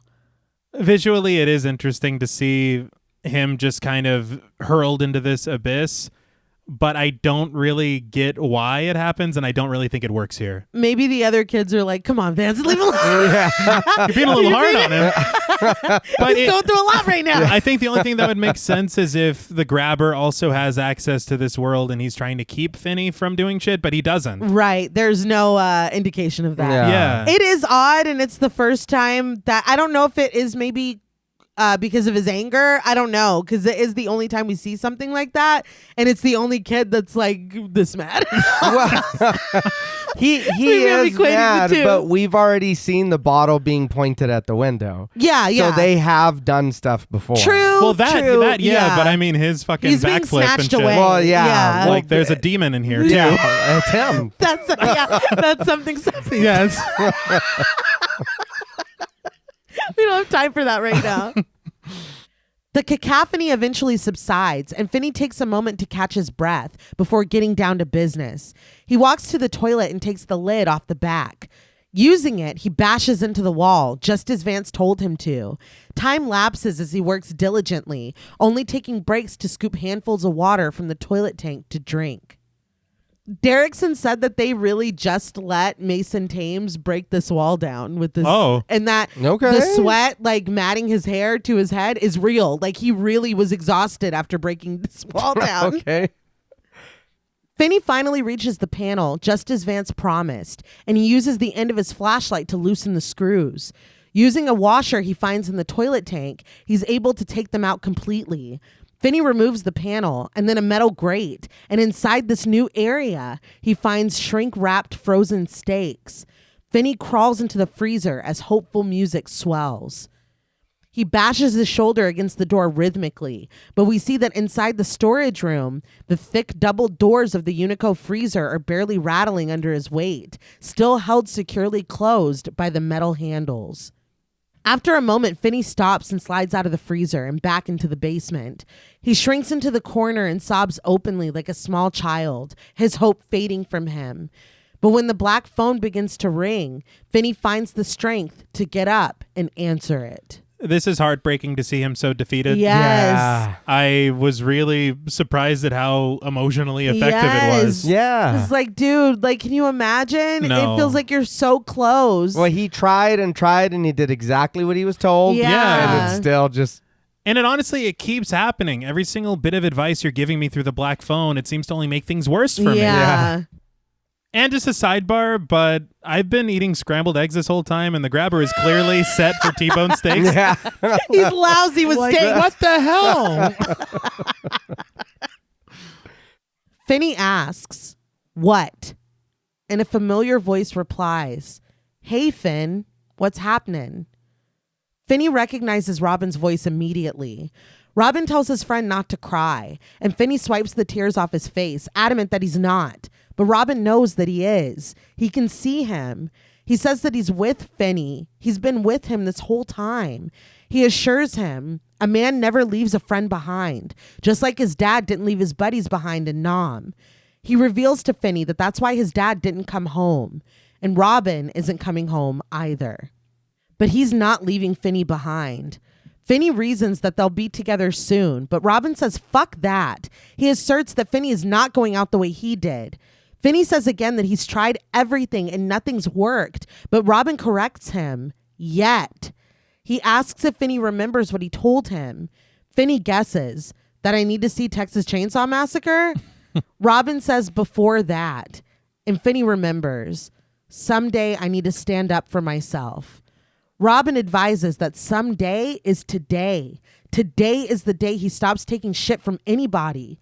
Finney reminds Robin that he's not a fighter like him, and Robin couldn't even take him. But Robin counters that Finney has always been a fighter. That's what they have in common, why they were friends. Finney might have always been afraid to throw a punch, but he always knew how to take them, and he always got back up every time. Finney objects that he's not strong enough, but Robin tells him that he has to be. He's getting out of here. If he can't do it for himself, Robin implores him to do it for him. Finney doesn't understand. He asks, what does it matter? And Robin appears as he tells him, battered and beaten, his trademark bandana gone. It matters because Robin doesn't want to die for nothing. He wants to at least have died for his friend. And since Robin can't kill that hijo de puta, Finney has to do it for him. Finney asks the right question. How? Robin tells him that he's going to use a weapon. And when Finney asks what weapon, Robin advises, the one in your hand. Confused, Finney realizes that he means the phone, but Robin explains he'll pack the receiver tight with dirt to give it some heft. Finney steps forward, the curly cord lengthening to accommodate him, and he doesn't see Robin moving behind him, pantomiming the motions when he tells Finney to practice over and over and over. Raise the phone, take a fast step back, step forward, step back, swing. He implores Finney to try it, and he stands behind his friend, commanding the steps. Raise the phone, take a fast step back, step forward, step back, and swing. Again and again. Finney practices with Robin, his friend defending him one last time. And when he raises the phone to his ear again, Robin tells him that he's got it. Now he just needs to fill the phone with dirt like he told him to. Finney asks if he'll still be able to talk with Robin, but as Robin backs up into the corner, he breaks the news that this is the last call. It's up to Finney from here on out. Finney steps to the wall, and before he hangs up, he tells Robin that he misses him. Robin tells him, then get out of here. He tells Finney to use what they gave him. Finney promises that he will, and when Robin replies with a bye, Finn, he tells his lost friend, bye, Robin. And he hangs up the phone, obstructing our view of Robin in the corner, and then he's gone. This is so touching. And again, this little conversation that they had in the bathroom, that's honestly the strength of that leading into this is pretty impressive. It is, because that was a very long time ago. Like, a lot has happened. And it holds that much weight. Part of me, the Sweep Low, Rob Low, Chad Low didn't work so much for me. But I think that the significance of the phone becoming his weapon when it gave him that much strength to begin with through these conversations with these kids, and now it's going to be the thing that he needs to use in order to kill the grabber. That's very, very cool. I do like the visual of this because Finney is not doing it very well at the beginning, and then as they practice, like, he's doing it exactly like Robin is, and this is all like one shot. And I was interested to learn that this was a last minute decision because in the script, Robin is just on the phone. Finney doesn't see him at all. Okay. But during filming, Derrickson realized that they need Robin to be in this room with Finney. Miguel Mora had already flown home, so they flew him back for this scene. There were no rehearsals for it because it didn't exist in the screenplay. They had planned no blocking or storyboards. They did it on the day. And he made the decision for it to be this one take. But he said that it made everyone on set emotional. I can understand that. Yeah. It was just supposed to be Finney standing there on the phone. I think he always should have been there. Yes. Regardless of the physical practicing of it. I think that they should have always shared another scene together. But this was like, even reading through it, I'm like, I feel like I'm getting a little emotional. It is like empowering. It is. And that's what I'm saying. Them being kids, feeling like they are kids, they're friends. And you do feel that in this scene. And I like the way that it ends and him being there and then he's not. You know what I mean? It all really, really worked good for me.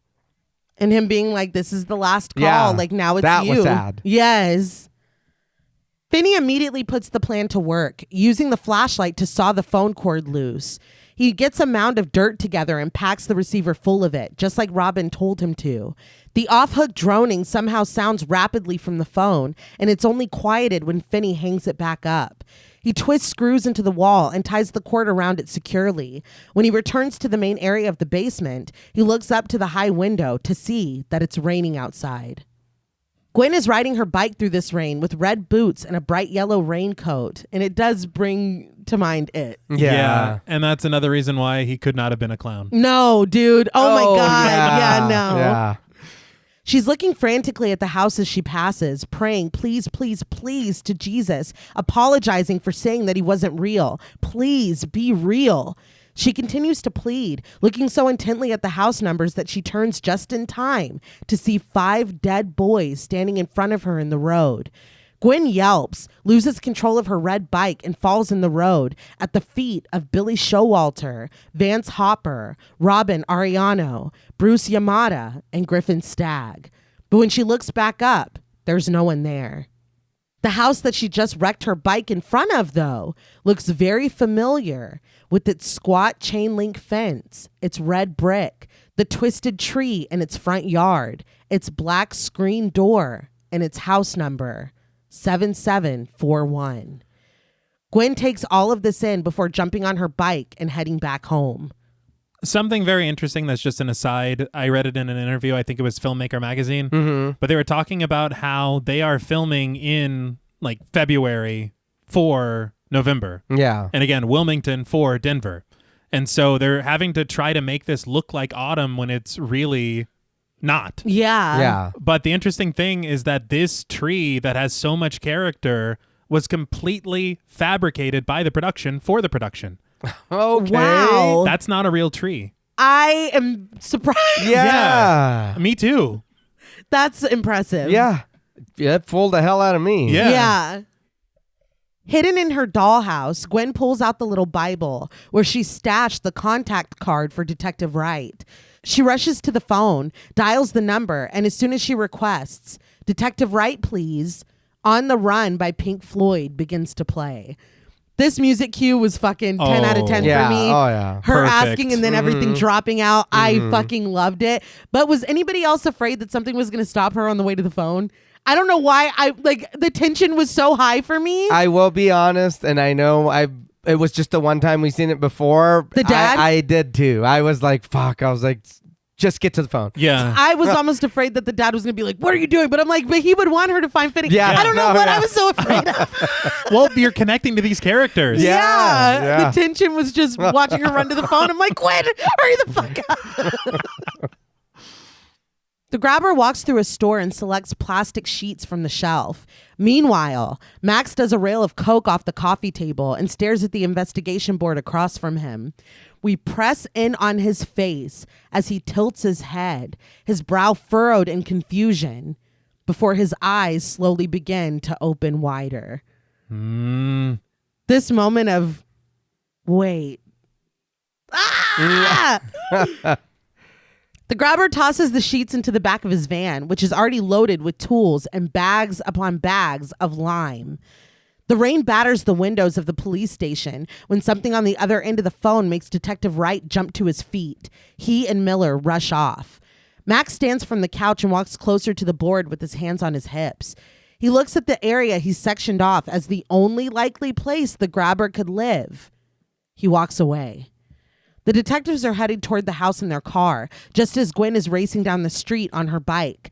But Max is approaching a closed door in his brother's kitchen. He reaches for the knob, but hesitates with a heavy sigh and walks away. With his back turned to the door, he closes his eyes tight in grief.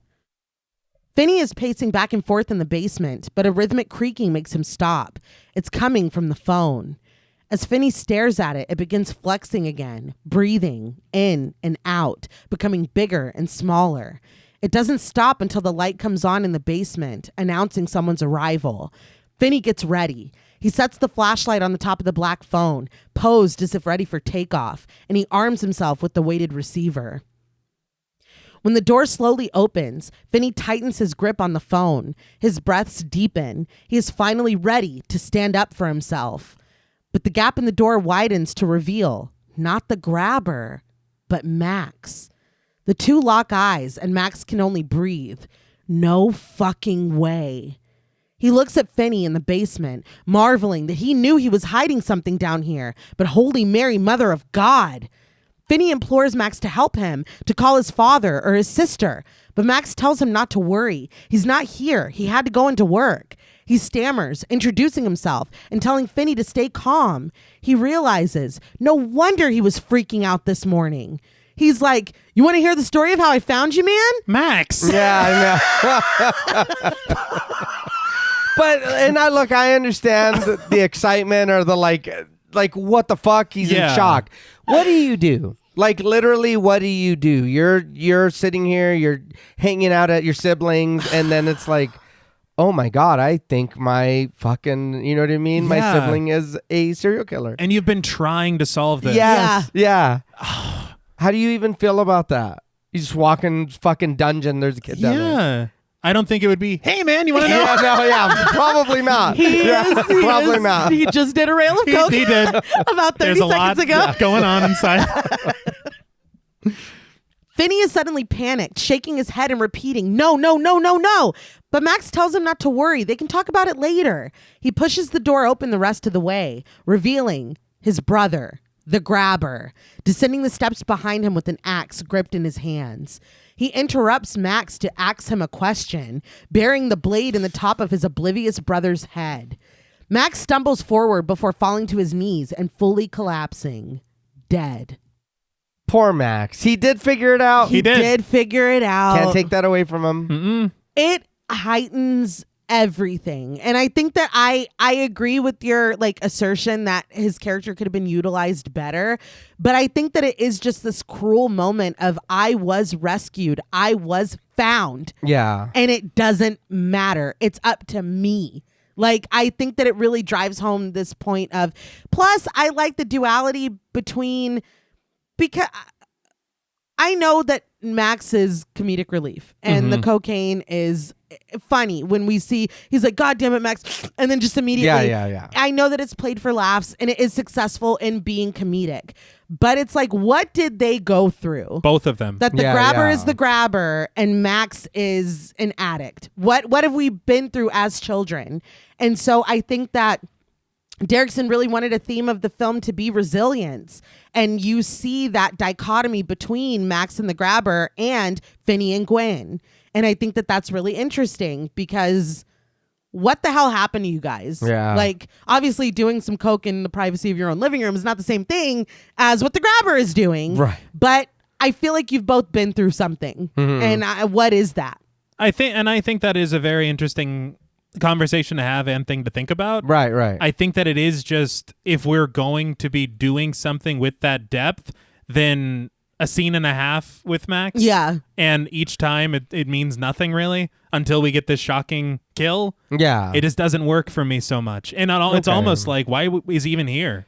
That's fair. I will say the same exact thing happens in the short story. Really? Same exact thing. And it's only Bruce on the phone. I understand why, and I appreciate why they added so many kids in the film. But Bruce is the only one calling him on the phone, and he's like, oh, yeah, it's different this time because his cokehead brother's upstairs. He mentions him. His name's not even Max. I can't remember what it was. But yeah, he comes down, and it's the same fucking thing. You want to know how I saved you? Oh, my God, I fucking knew he was hiding something down here. Da-da-da-da-da. And then he does come and fucking kill him. It's the same exact thing. Yeah, I don't mind it so much because it is where Max is not going to be here for a long time. You know what I mean? He's here for a good time, not a long time.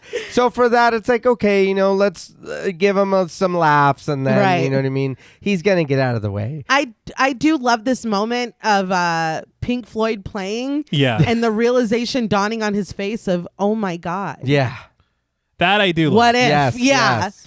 Another thing, though, that I was thinking about is it's odd that it's only Bruce, you said, in the short story. Mm-hmm. And then in the film, Bruce is like the least kind of crucial call. Yeah. Once he gets down here. Yeah.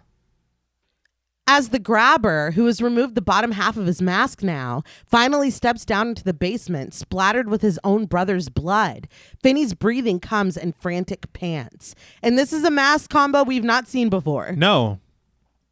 But Gwen is already standing outside of the gate upstairs when the police finally pull up. Detective Wright hops out, asking if Gwen is sure that this is the house. She says that she is. She's never seen it before today, except for in her dreams. She tells him that she saw all of this. The tree, the door, the number, the gate, every detail was in her dream.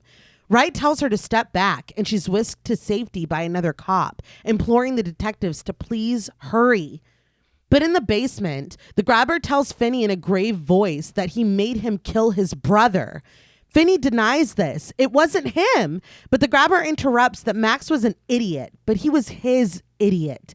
He goes over to his brother's body and offers an apology before realizing that he's going to have to put him with the others. Looks like Max will find those naughty boys after all.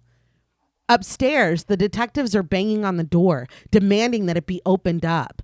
But in the basement, they only hear the squelching of the axe blade when the grabber wrenches it from Max's skull. He shoots Finney a glance before walking back toward the stairs. agitated. He asks, what's up with the phone? He already told Finney that it doesn't work. Finney steadies his breathing as the grabber reveals that normally he would use a knife, but Finney is special.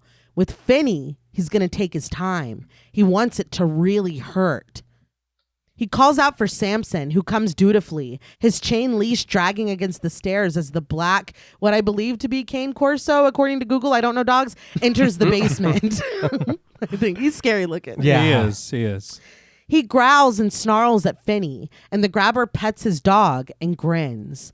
But upstairs, the detectives and police have broken the door down and are clearing the rooms. When they find them to be empty, Detective Miller asserts that this is the wrong house. In the basement, the grabber chains Samson to the wall to guard the open door. He picks up his axe and walks toward Finney, slowly, smiling. He begins to laugh when he raises the axe, but Finney too fast out of there, running around the corner toward the toilet. He sits, waiting, and when the grabber sprints toward him, he pulls the cord he tied to the wall tight, tripping him. The grabber goes sprawling and falls right through the hole Finney dug in the floor and hid beneath a rug. The evidence of Finney's escape attempts are inside, and it's the grate from the window that the grabber breaks his ankle on when he falls through. Ooh. Yeah. It like crunches. Yeah. Samson is barking furiously as the grabber flails his arms, attempting to hit Finney. But Finney is able to hit him in the face repeatedly with the weighted receiver of the black phone, using the footwork that Robin taught him. But he gets too close, and the grabber grabs him. It's in the name. It is. Yeah. What can you expect? Frantic, Finney snatches the mask from the grabber's face, and he immediately lets Finney go in favor of covering his face with his hands. He shrieks, and Finney continues to bash him with the phone. Thinking quickly, he launches himself at the grabber and wraps the phone cord around his neck. On the wall, the black phone begins to ring, and both the grabber and Finney stare at it as Finney continues to strangle his captor. He lowers the receiver to the grabber's ear, reporting, "It's for you." This moment is fantastic, and the line is very, very cool. It's how the story ends. I love it. Yeah. Dr. Wolfula shared the video of Smithers kicking Homer's ass. It's for you. And now it's all I can think God about. damn it. But for the film, it's great. It's a great line. Excellent. And he's looking up at it. He hears it ringing too. Yes, Yeah. that is true. And it's completely disconnected. Yes. Yeah. It's Vance's voice on the other end. "Welcome to the nightmare end of your pathetic little life." Griffin giggles. "You don't have much time." Vance growls. "Today's the day, motherfucker." And Robin reveals, "I can't kill you, hijo de puta, so Finn is going to do it for me." Bruce agrees. Finn's arm is mint. And Finney uses his mint arm to break the grabber's neck. He lets go of the monster, who slumps forward lifelessly into the hole as Samson barks feverishly. But his bark's quiet until we are back upstairs where the patrolman, played by Kellen Rude, stops the departing detectives, imploring, "Wait, we've got a basement." Downstairs, Finney passes the grabber's makeshift grave and Max's bloody corpse on the ground to approach Samson, who guards the open door. But in his hand, he holds a defrosted steak. There you go. He tosses it to the dog, who immediately abandons his post to devour the treat. Finney mounts the stairs just as detectives Wright and Miller are descending another set of basement steps. When they reach the bottom, their flashlights find lumps beneath the dirt floor. Shielding their noses from the stench, Miller reports that it's the missing kids. This is where he buries them. Wright adds that he thinks he kills them somewhere else. As their beams fall upon a freshly dug and empty grave, Miller agrees that he's right. Finney walks up the stairs of the nightmare house where he's been held captive. As a solemn score plays, he walks to the front door, opening it to reveal the padlock. He twists into it Griffin Stagg's combination. So this reveal of two different basements. Yes. I was getting pissed off because I'm like, the basement door is wide open. Yeah. They'd be able to hear everything. I was getting so angry. It was really giving Silence of the Lambs, where you think we're in the same place and we're not. Right, yeah. But it really worked for me because I was like, no, I like this so much. Don't do something that's stupid. Yeah. And good Lord, if anybody had any doubts about Gwyn's abilities. Yeah, no shit. On the street, Gwen watches with her legs pulled up to her chest as more emergency vehicles pull up and police swarm the house with the bodies in the basement. No one is looking across the street but Gwen when Finney steps out of his house of horrors, feeling the sun on his skin for the first time since he was snatched. Gwen stands, awestruck, and races across the street and into Finney's arms. The two hug, and Gwen sobs as Finney stares in amazement at the street. Detectives Wright and Miller sprint across the street to them and run inside when Finney tells them quietly, basement. Two officers rush the children away from this new second crime scene, and the siblings cling to each other as they're led across the street. Later, when they're wrapped in blankets and sitting in the back of the cop car, Terrence pushes his way toward them. He throws his arms around his son and sobs. His voice trembling, he falls to his knees and apologizes to both of them, begging his kids to forgive him. But Gwen and Finney find comfort in each other, as they always have, leaning their weight against each other and watching their weeping father. That night, Chief Walker, played by Rocco Poveromo, addresses the news cameras on the street, flanked on either side by detectives Walker and Miller. He reports that the community's long nightmare has come to a bittersweet end with the rescue of Finney, but they've also discovered the 5 bodies believed to be the rest of the missing children. He introduces the detectives that solved the case to give the facts. That's horseshit. They did not solve anything. No. They were literally led everywhere by Gwen. Yeah. This entire case. Yes. As we rise above the street, Detective Wright explains that the perpetrator known as the Grabber owned 2 homes. Oh. One where he kept the victims when they were alive, and a second home across the street where he buried them post-mortem. And how did you find these homes? Yeah. On the commentary, because you don't see Detective Wright saying this, we like see the chief and then we keep rising up and seeing like the totality of the street. Derrickson said that they added that voice in post to explain the 2 houses to people who didn't understand. Well, there were 2 houses. It's very clear it's 2 different houses because she walks across the street. Right. But they explicitly I think the only other thing that you could say is, okay, well, there's this abandoned house across the street and he's using it. Right. But either they're way, like, no, he owns 2. Yeah. His name is on the lease. Grabber, the. When Finney goes back to school, the kids in the halls are all staring and whispering about him, about the Grabber, about the possible causes of the Grabber's death. An axe to the head, Finney beating him to death with the phone, stabbing him, strangling him. Maddie, Matt, and Buzz just stare at Finney when he walks by, their long-standing beef apparently cooked. Unbothered, a smirk dances across Finney's lips. Heads continue to swivel to look at him when he walks into science class. He takes his seat next to Donna, who tells him, "Hi, Finney." Finney turns to her with confidence and coolly corrects, "Call me Finn." It cuts to black. Backstage at the Budokan by Anton Newcomb and Little Barry begins to play, and the credits roll. So, what did you guys think of The Black Phone? I still really, really enjoyed this movie. I think the things that don't really, I don't want to say not work, but like kind of like that do kind of make me question some of the things are really kind of just thrown to the side by how great everything else is. Because I do think that Max, maybe we could have had a little more of him, but I don't mind him kind of going away, you know what I mean? Or having those 2 scenes and then him getting killed and then it's just what it is.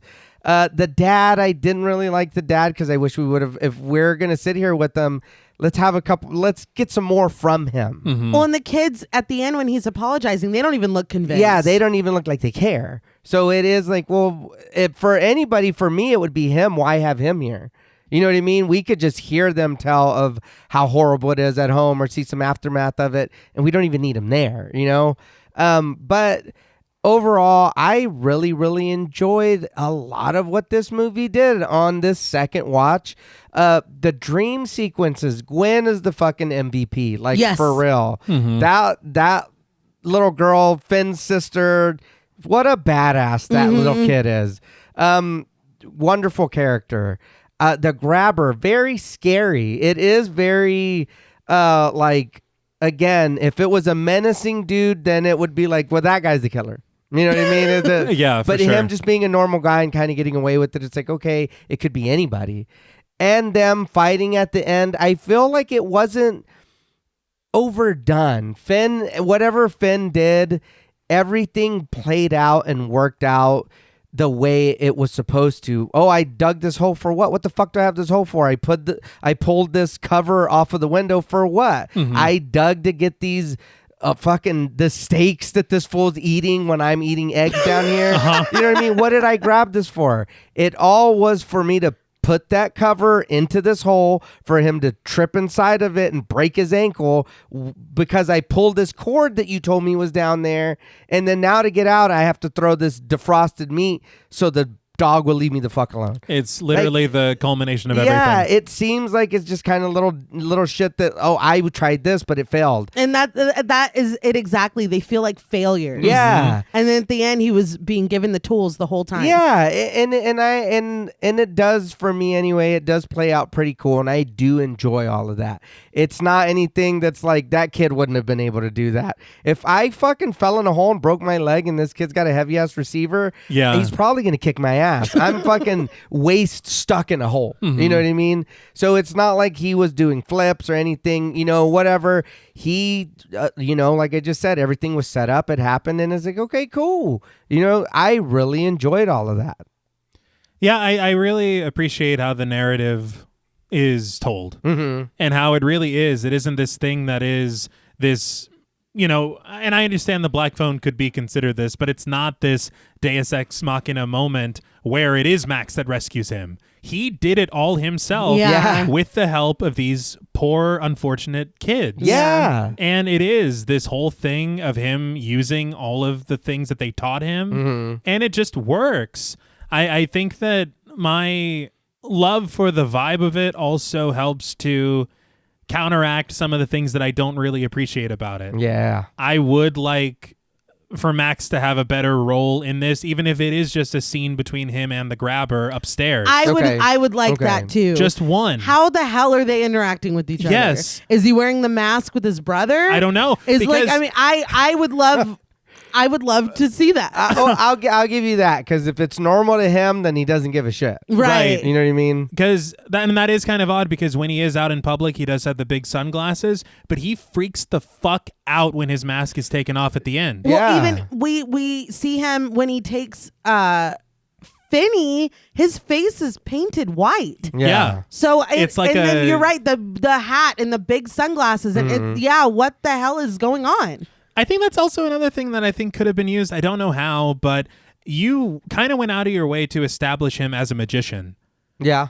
But there's nothing at all about that whenever he gets the kids into the basement. And furthering that John Wayne Gacy influence, that's what he did when he brought those boys home, was he was doing magic tricks. Yeah, it's terrible. Yeah. But I think that there maybe also could have been something there that could have been explored, even if it's just like subverting really simple or stupid magic tricks in a really creepy way. Yeah. Okay. I think that could have been something. I agree. But outside of that, I mean, I think that everything else is really, really good to me. I think the strength of this film for me is this incredibly unsettling and unpredictable performance from Ethan Hawke. Yeah. And I understand using your villain sparingly.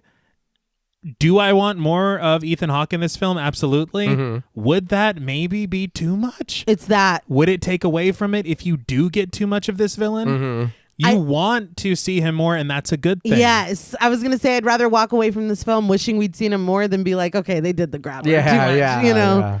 So, I mean, I don't know. And I think that the main characters, Gwyn, Finney, I think that they're performed very well. I like their character development throughout, because there is development for both of them. Yeah. I agree with you 100% about Terrence. I do not like this character really, and I feel like other things could have been done with him to make it a little more successful for me. Yeah. But I mean, I don't know. I think that this film is just very interesting. It's very compelling, and I just love the vibe of it. Oh, yeah. I really do. Yeah, I agree. I think that this feels, I don't know, there's something special about this. I think that it has heart in this really weird way. And it is the relationship between the siblings kind of overcoming everything, what they're dealing with their father, what their Finney being bullied at school, the way that they stick up for each other, the way, I mean, I really enjoy that. And I can't stress enough Finney getting by with a little help from his friends. I really, really love that. I love the messaging of these moments that feel like failures in the moment, but they're all leading to the biggest success, the biggest win. Mm-hmm. I love that. I love Gwen never giving up and searching for her brother, and even going to her dad and being like, look, I know you don't want to hear this, but you know, I love the heart of it. And I think that there is a lot of heart to it. I don't think that it's perfect. I think that there are things where it's like T had brought up off mic. Why did he use Griffin's bike lock? Why does he still have his combination? Yeah. Why would he carve the combination of the wall? There are questions, you know, that it is like, there are good questions that we still have about like the grabber's origins, about the relationship between him and his brother, the motivation, the, you know, what the hell is happening here. I like, it is in one way maddening that we don't know anything. And in another way, I'm like, you know what? I fucking respect that we don't know anything. Yeah. Because I think another film would be like, well, when I was down here, when I was 5, it's like, okay, you know, I think a lot of films would have gone that route. A flashback. It is kind of, and again, I haven't seen the second one. I don't know if we get more in that respect, but this first film, Standing Alone, I like that they did not fall into the trap of over-explaining, of trying to maybe like humanize or give some defense to the fucking indefensible. Because at the end of the day, I don't give a fuck what happened. Nothing that happened to the grabber justifies what he's doing. Right. I think that this is a really good time. We can kind of slide into ratings too, but I liked it. Like I said, when I first saw it, I liked the short story, but there's something about rewatching it that it just hit a little bit differently in regards to maybe just the emotionality of it.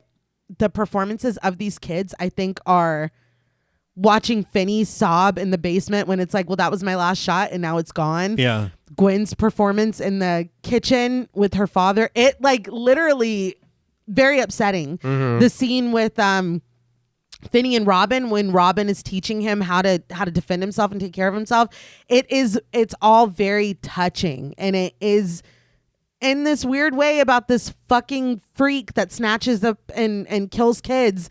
I'm like, why am I crying in the club right now? Like, it's really, I don't know. I really enjoy it.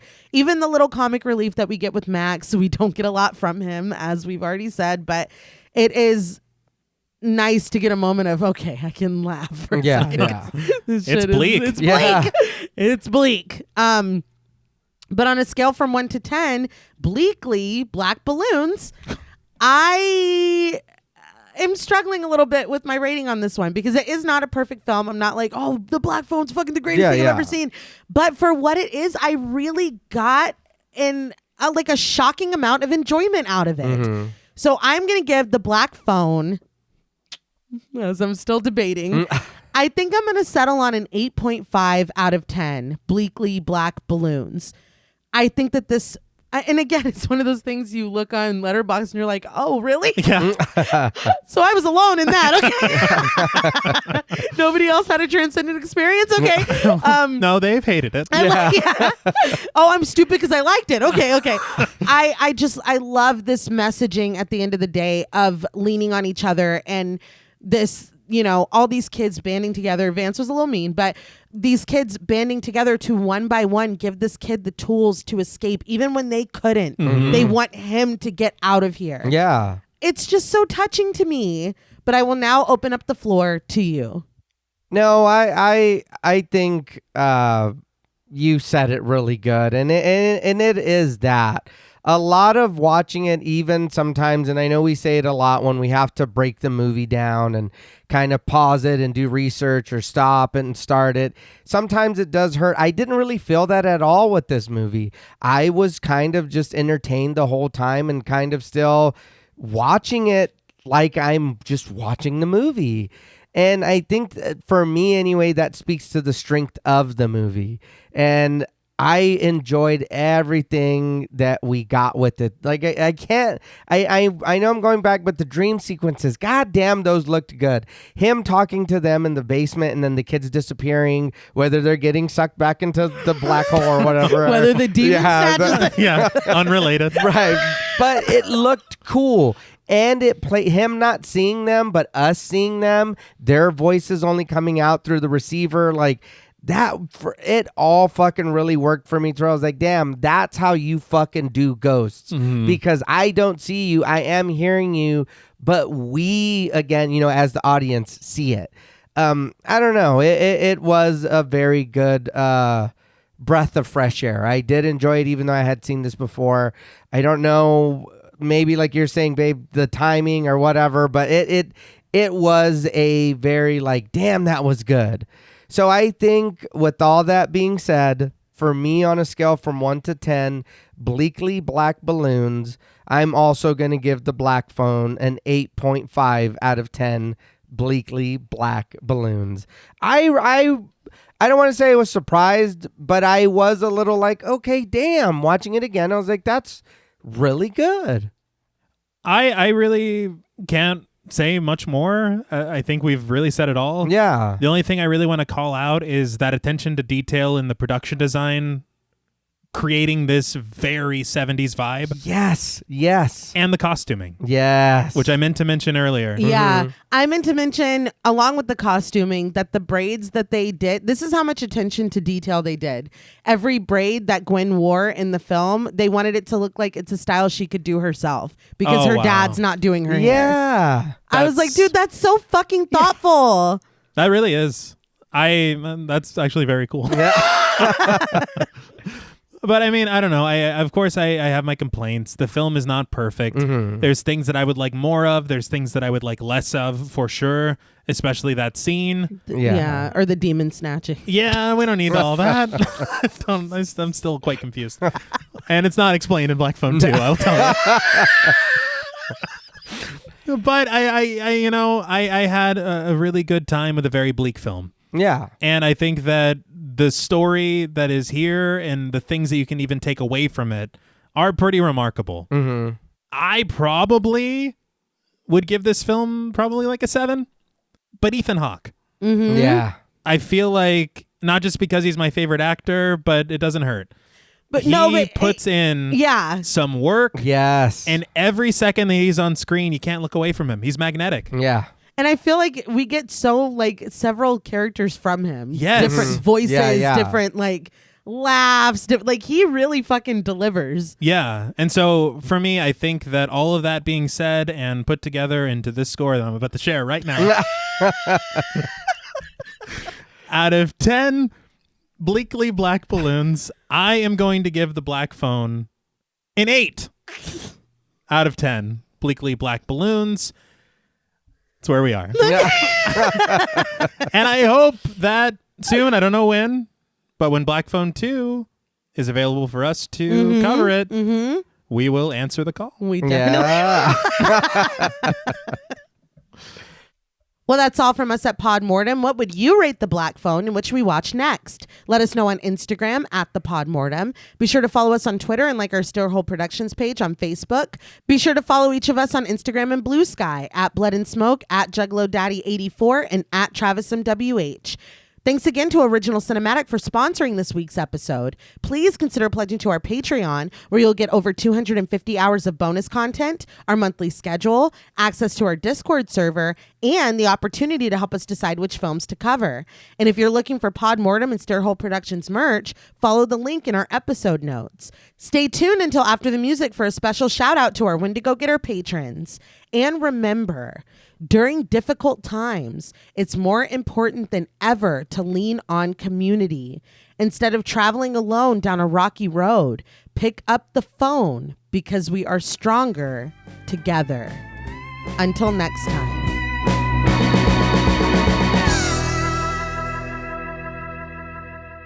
Thank you for staying tuned for a special thank you to our Wendigo Getter patrons. Woo! Yeah. Very good. A special thank you to Chris Ontiveros, Kristen Lofton, Megan Martinez, Kimberly Bass, Sophie Hodson, Anthony Jerome M., Jordan Nash, Kent Morton, Lala Thomas, Travis Anissa Hunter, Miguel Myers ATX, Jennifer Perez, Allison O'Neill, Carissa, TJ and Angie Bronson, Andy Teague, Applin Ontiveros, Karima Rhodes, Kimberly Kleindienst, Bobby Holmes, Donna Eason, JD Rizak, Molly Gerhart, Armand Spasto, Aaron Aguirre, Eggy, William Barry, Charity Oxner, Amanda Six, Mandy Rainwater, Eden, Jordan Roberts, Dylan, Spencer Montalvo, Pancake the Panda, John Ramos, Michael Newting, Alexis Roberts, Itzy M, Gary Horton, Kate Lamp, Carlos and Sydney, Jessica Hunter, Helena Rudder, Alan Johnston, Mariah, Livy Fun, Scott Troutman Wise, Mozzie Bear, Dave Burke,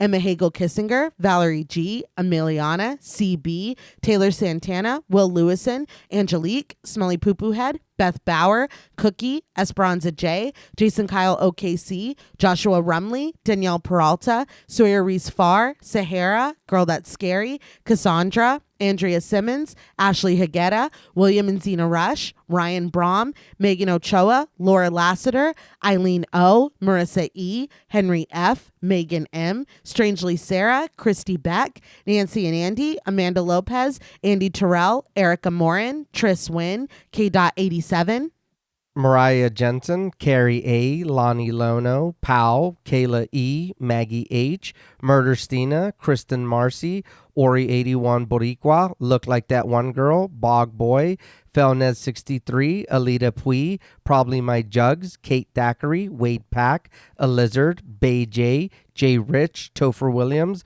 Elena Metler, Valerie K, Christy Lee Kruger, Professor of Humanities Laura McCarricker, Naomi, Josh Smith, Autumn Green, Abby Kopp, Crystal 831, Skank Sinatra, Morgan Alexander, Tony Osteen, Julie Fredborg, Rihanna S, Daniel Taylor, Anna Kate, Heather Ortiz, Kim H, August, Jenny May, Old School Cool, Malik Caselli Armstrong, Scarly D, Toya Shea, Katie, Martin Shaw, Star, Tyler J, Cam Davies, Patrick Hoagland, Raven, Wesley Tart, Kristen Jackson, Jacob Nordberg, Samantha, Damian Grant, Half Price Horror, Clemmy, Nisi Nay, Jason X Rules, Aaron Norman, Victoria Smith, Patricia A. Graham, Erasmo Pena, Danielle Wright, Chuck D, Tabitha Thomas, Connie Lingus, Richard Murray, Irene, Sally Slater 52, Jordan McCarthy, Rosalind Harnias, Emily Rance, Amy, Lisa and Kathy, Mike H,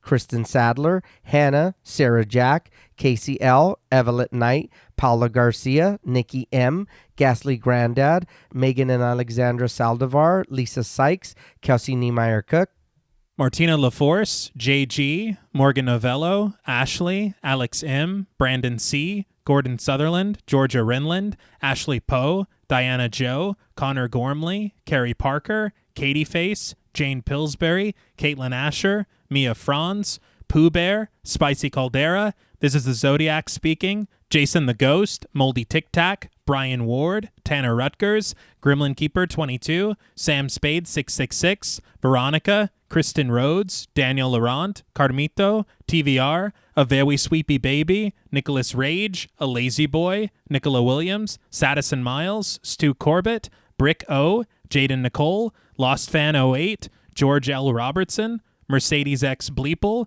Joel Miller Apologist, Jaylene Perry, Cool Trainer Elijah, Mrs. Bloomingdale, Sierra Duncan, Renee Hart, Meg Like Sleep, Final Boy, Alani, Nosferah Dude, Elizabeth Thompson, Joey, Michelle Nicole, The Lipstick Demon, Less Than Zombie, Franklin Badge, Sean Reeves, The Kryptonian Orphan, Melissa B, Elena C, Jillian Munford, Evil Chris, Rex Term Raoul, Witchy Poop 19, Brian Avers, Danielle Milton, Instant Horror, Just Give Me One Wish Like Ray J, Skin Deep, Christian Salvatierra, Ashay Guevara, Aaron Mr. Clean Bashard, Henny Kravitz, Francisco Olmos, Paunchy Cat, Christina Perez, Buddy Boy Mac, Revamped, a Rewatch Podcast, Sarah Coolidge, Show Livia, Film Fiend, Catherine Clark, Moonfire, Brandon Brown, and Jessica Hernandez. Thank you all so much. Yes, thank you, thank you, thank you. Thank you all. And I got to say that you guys sure are mint. Yeah. They Like Finn's really are. arm. Yes. Until next time.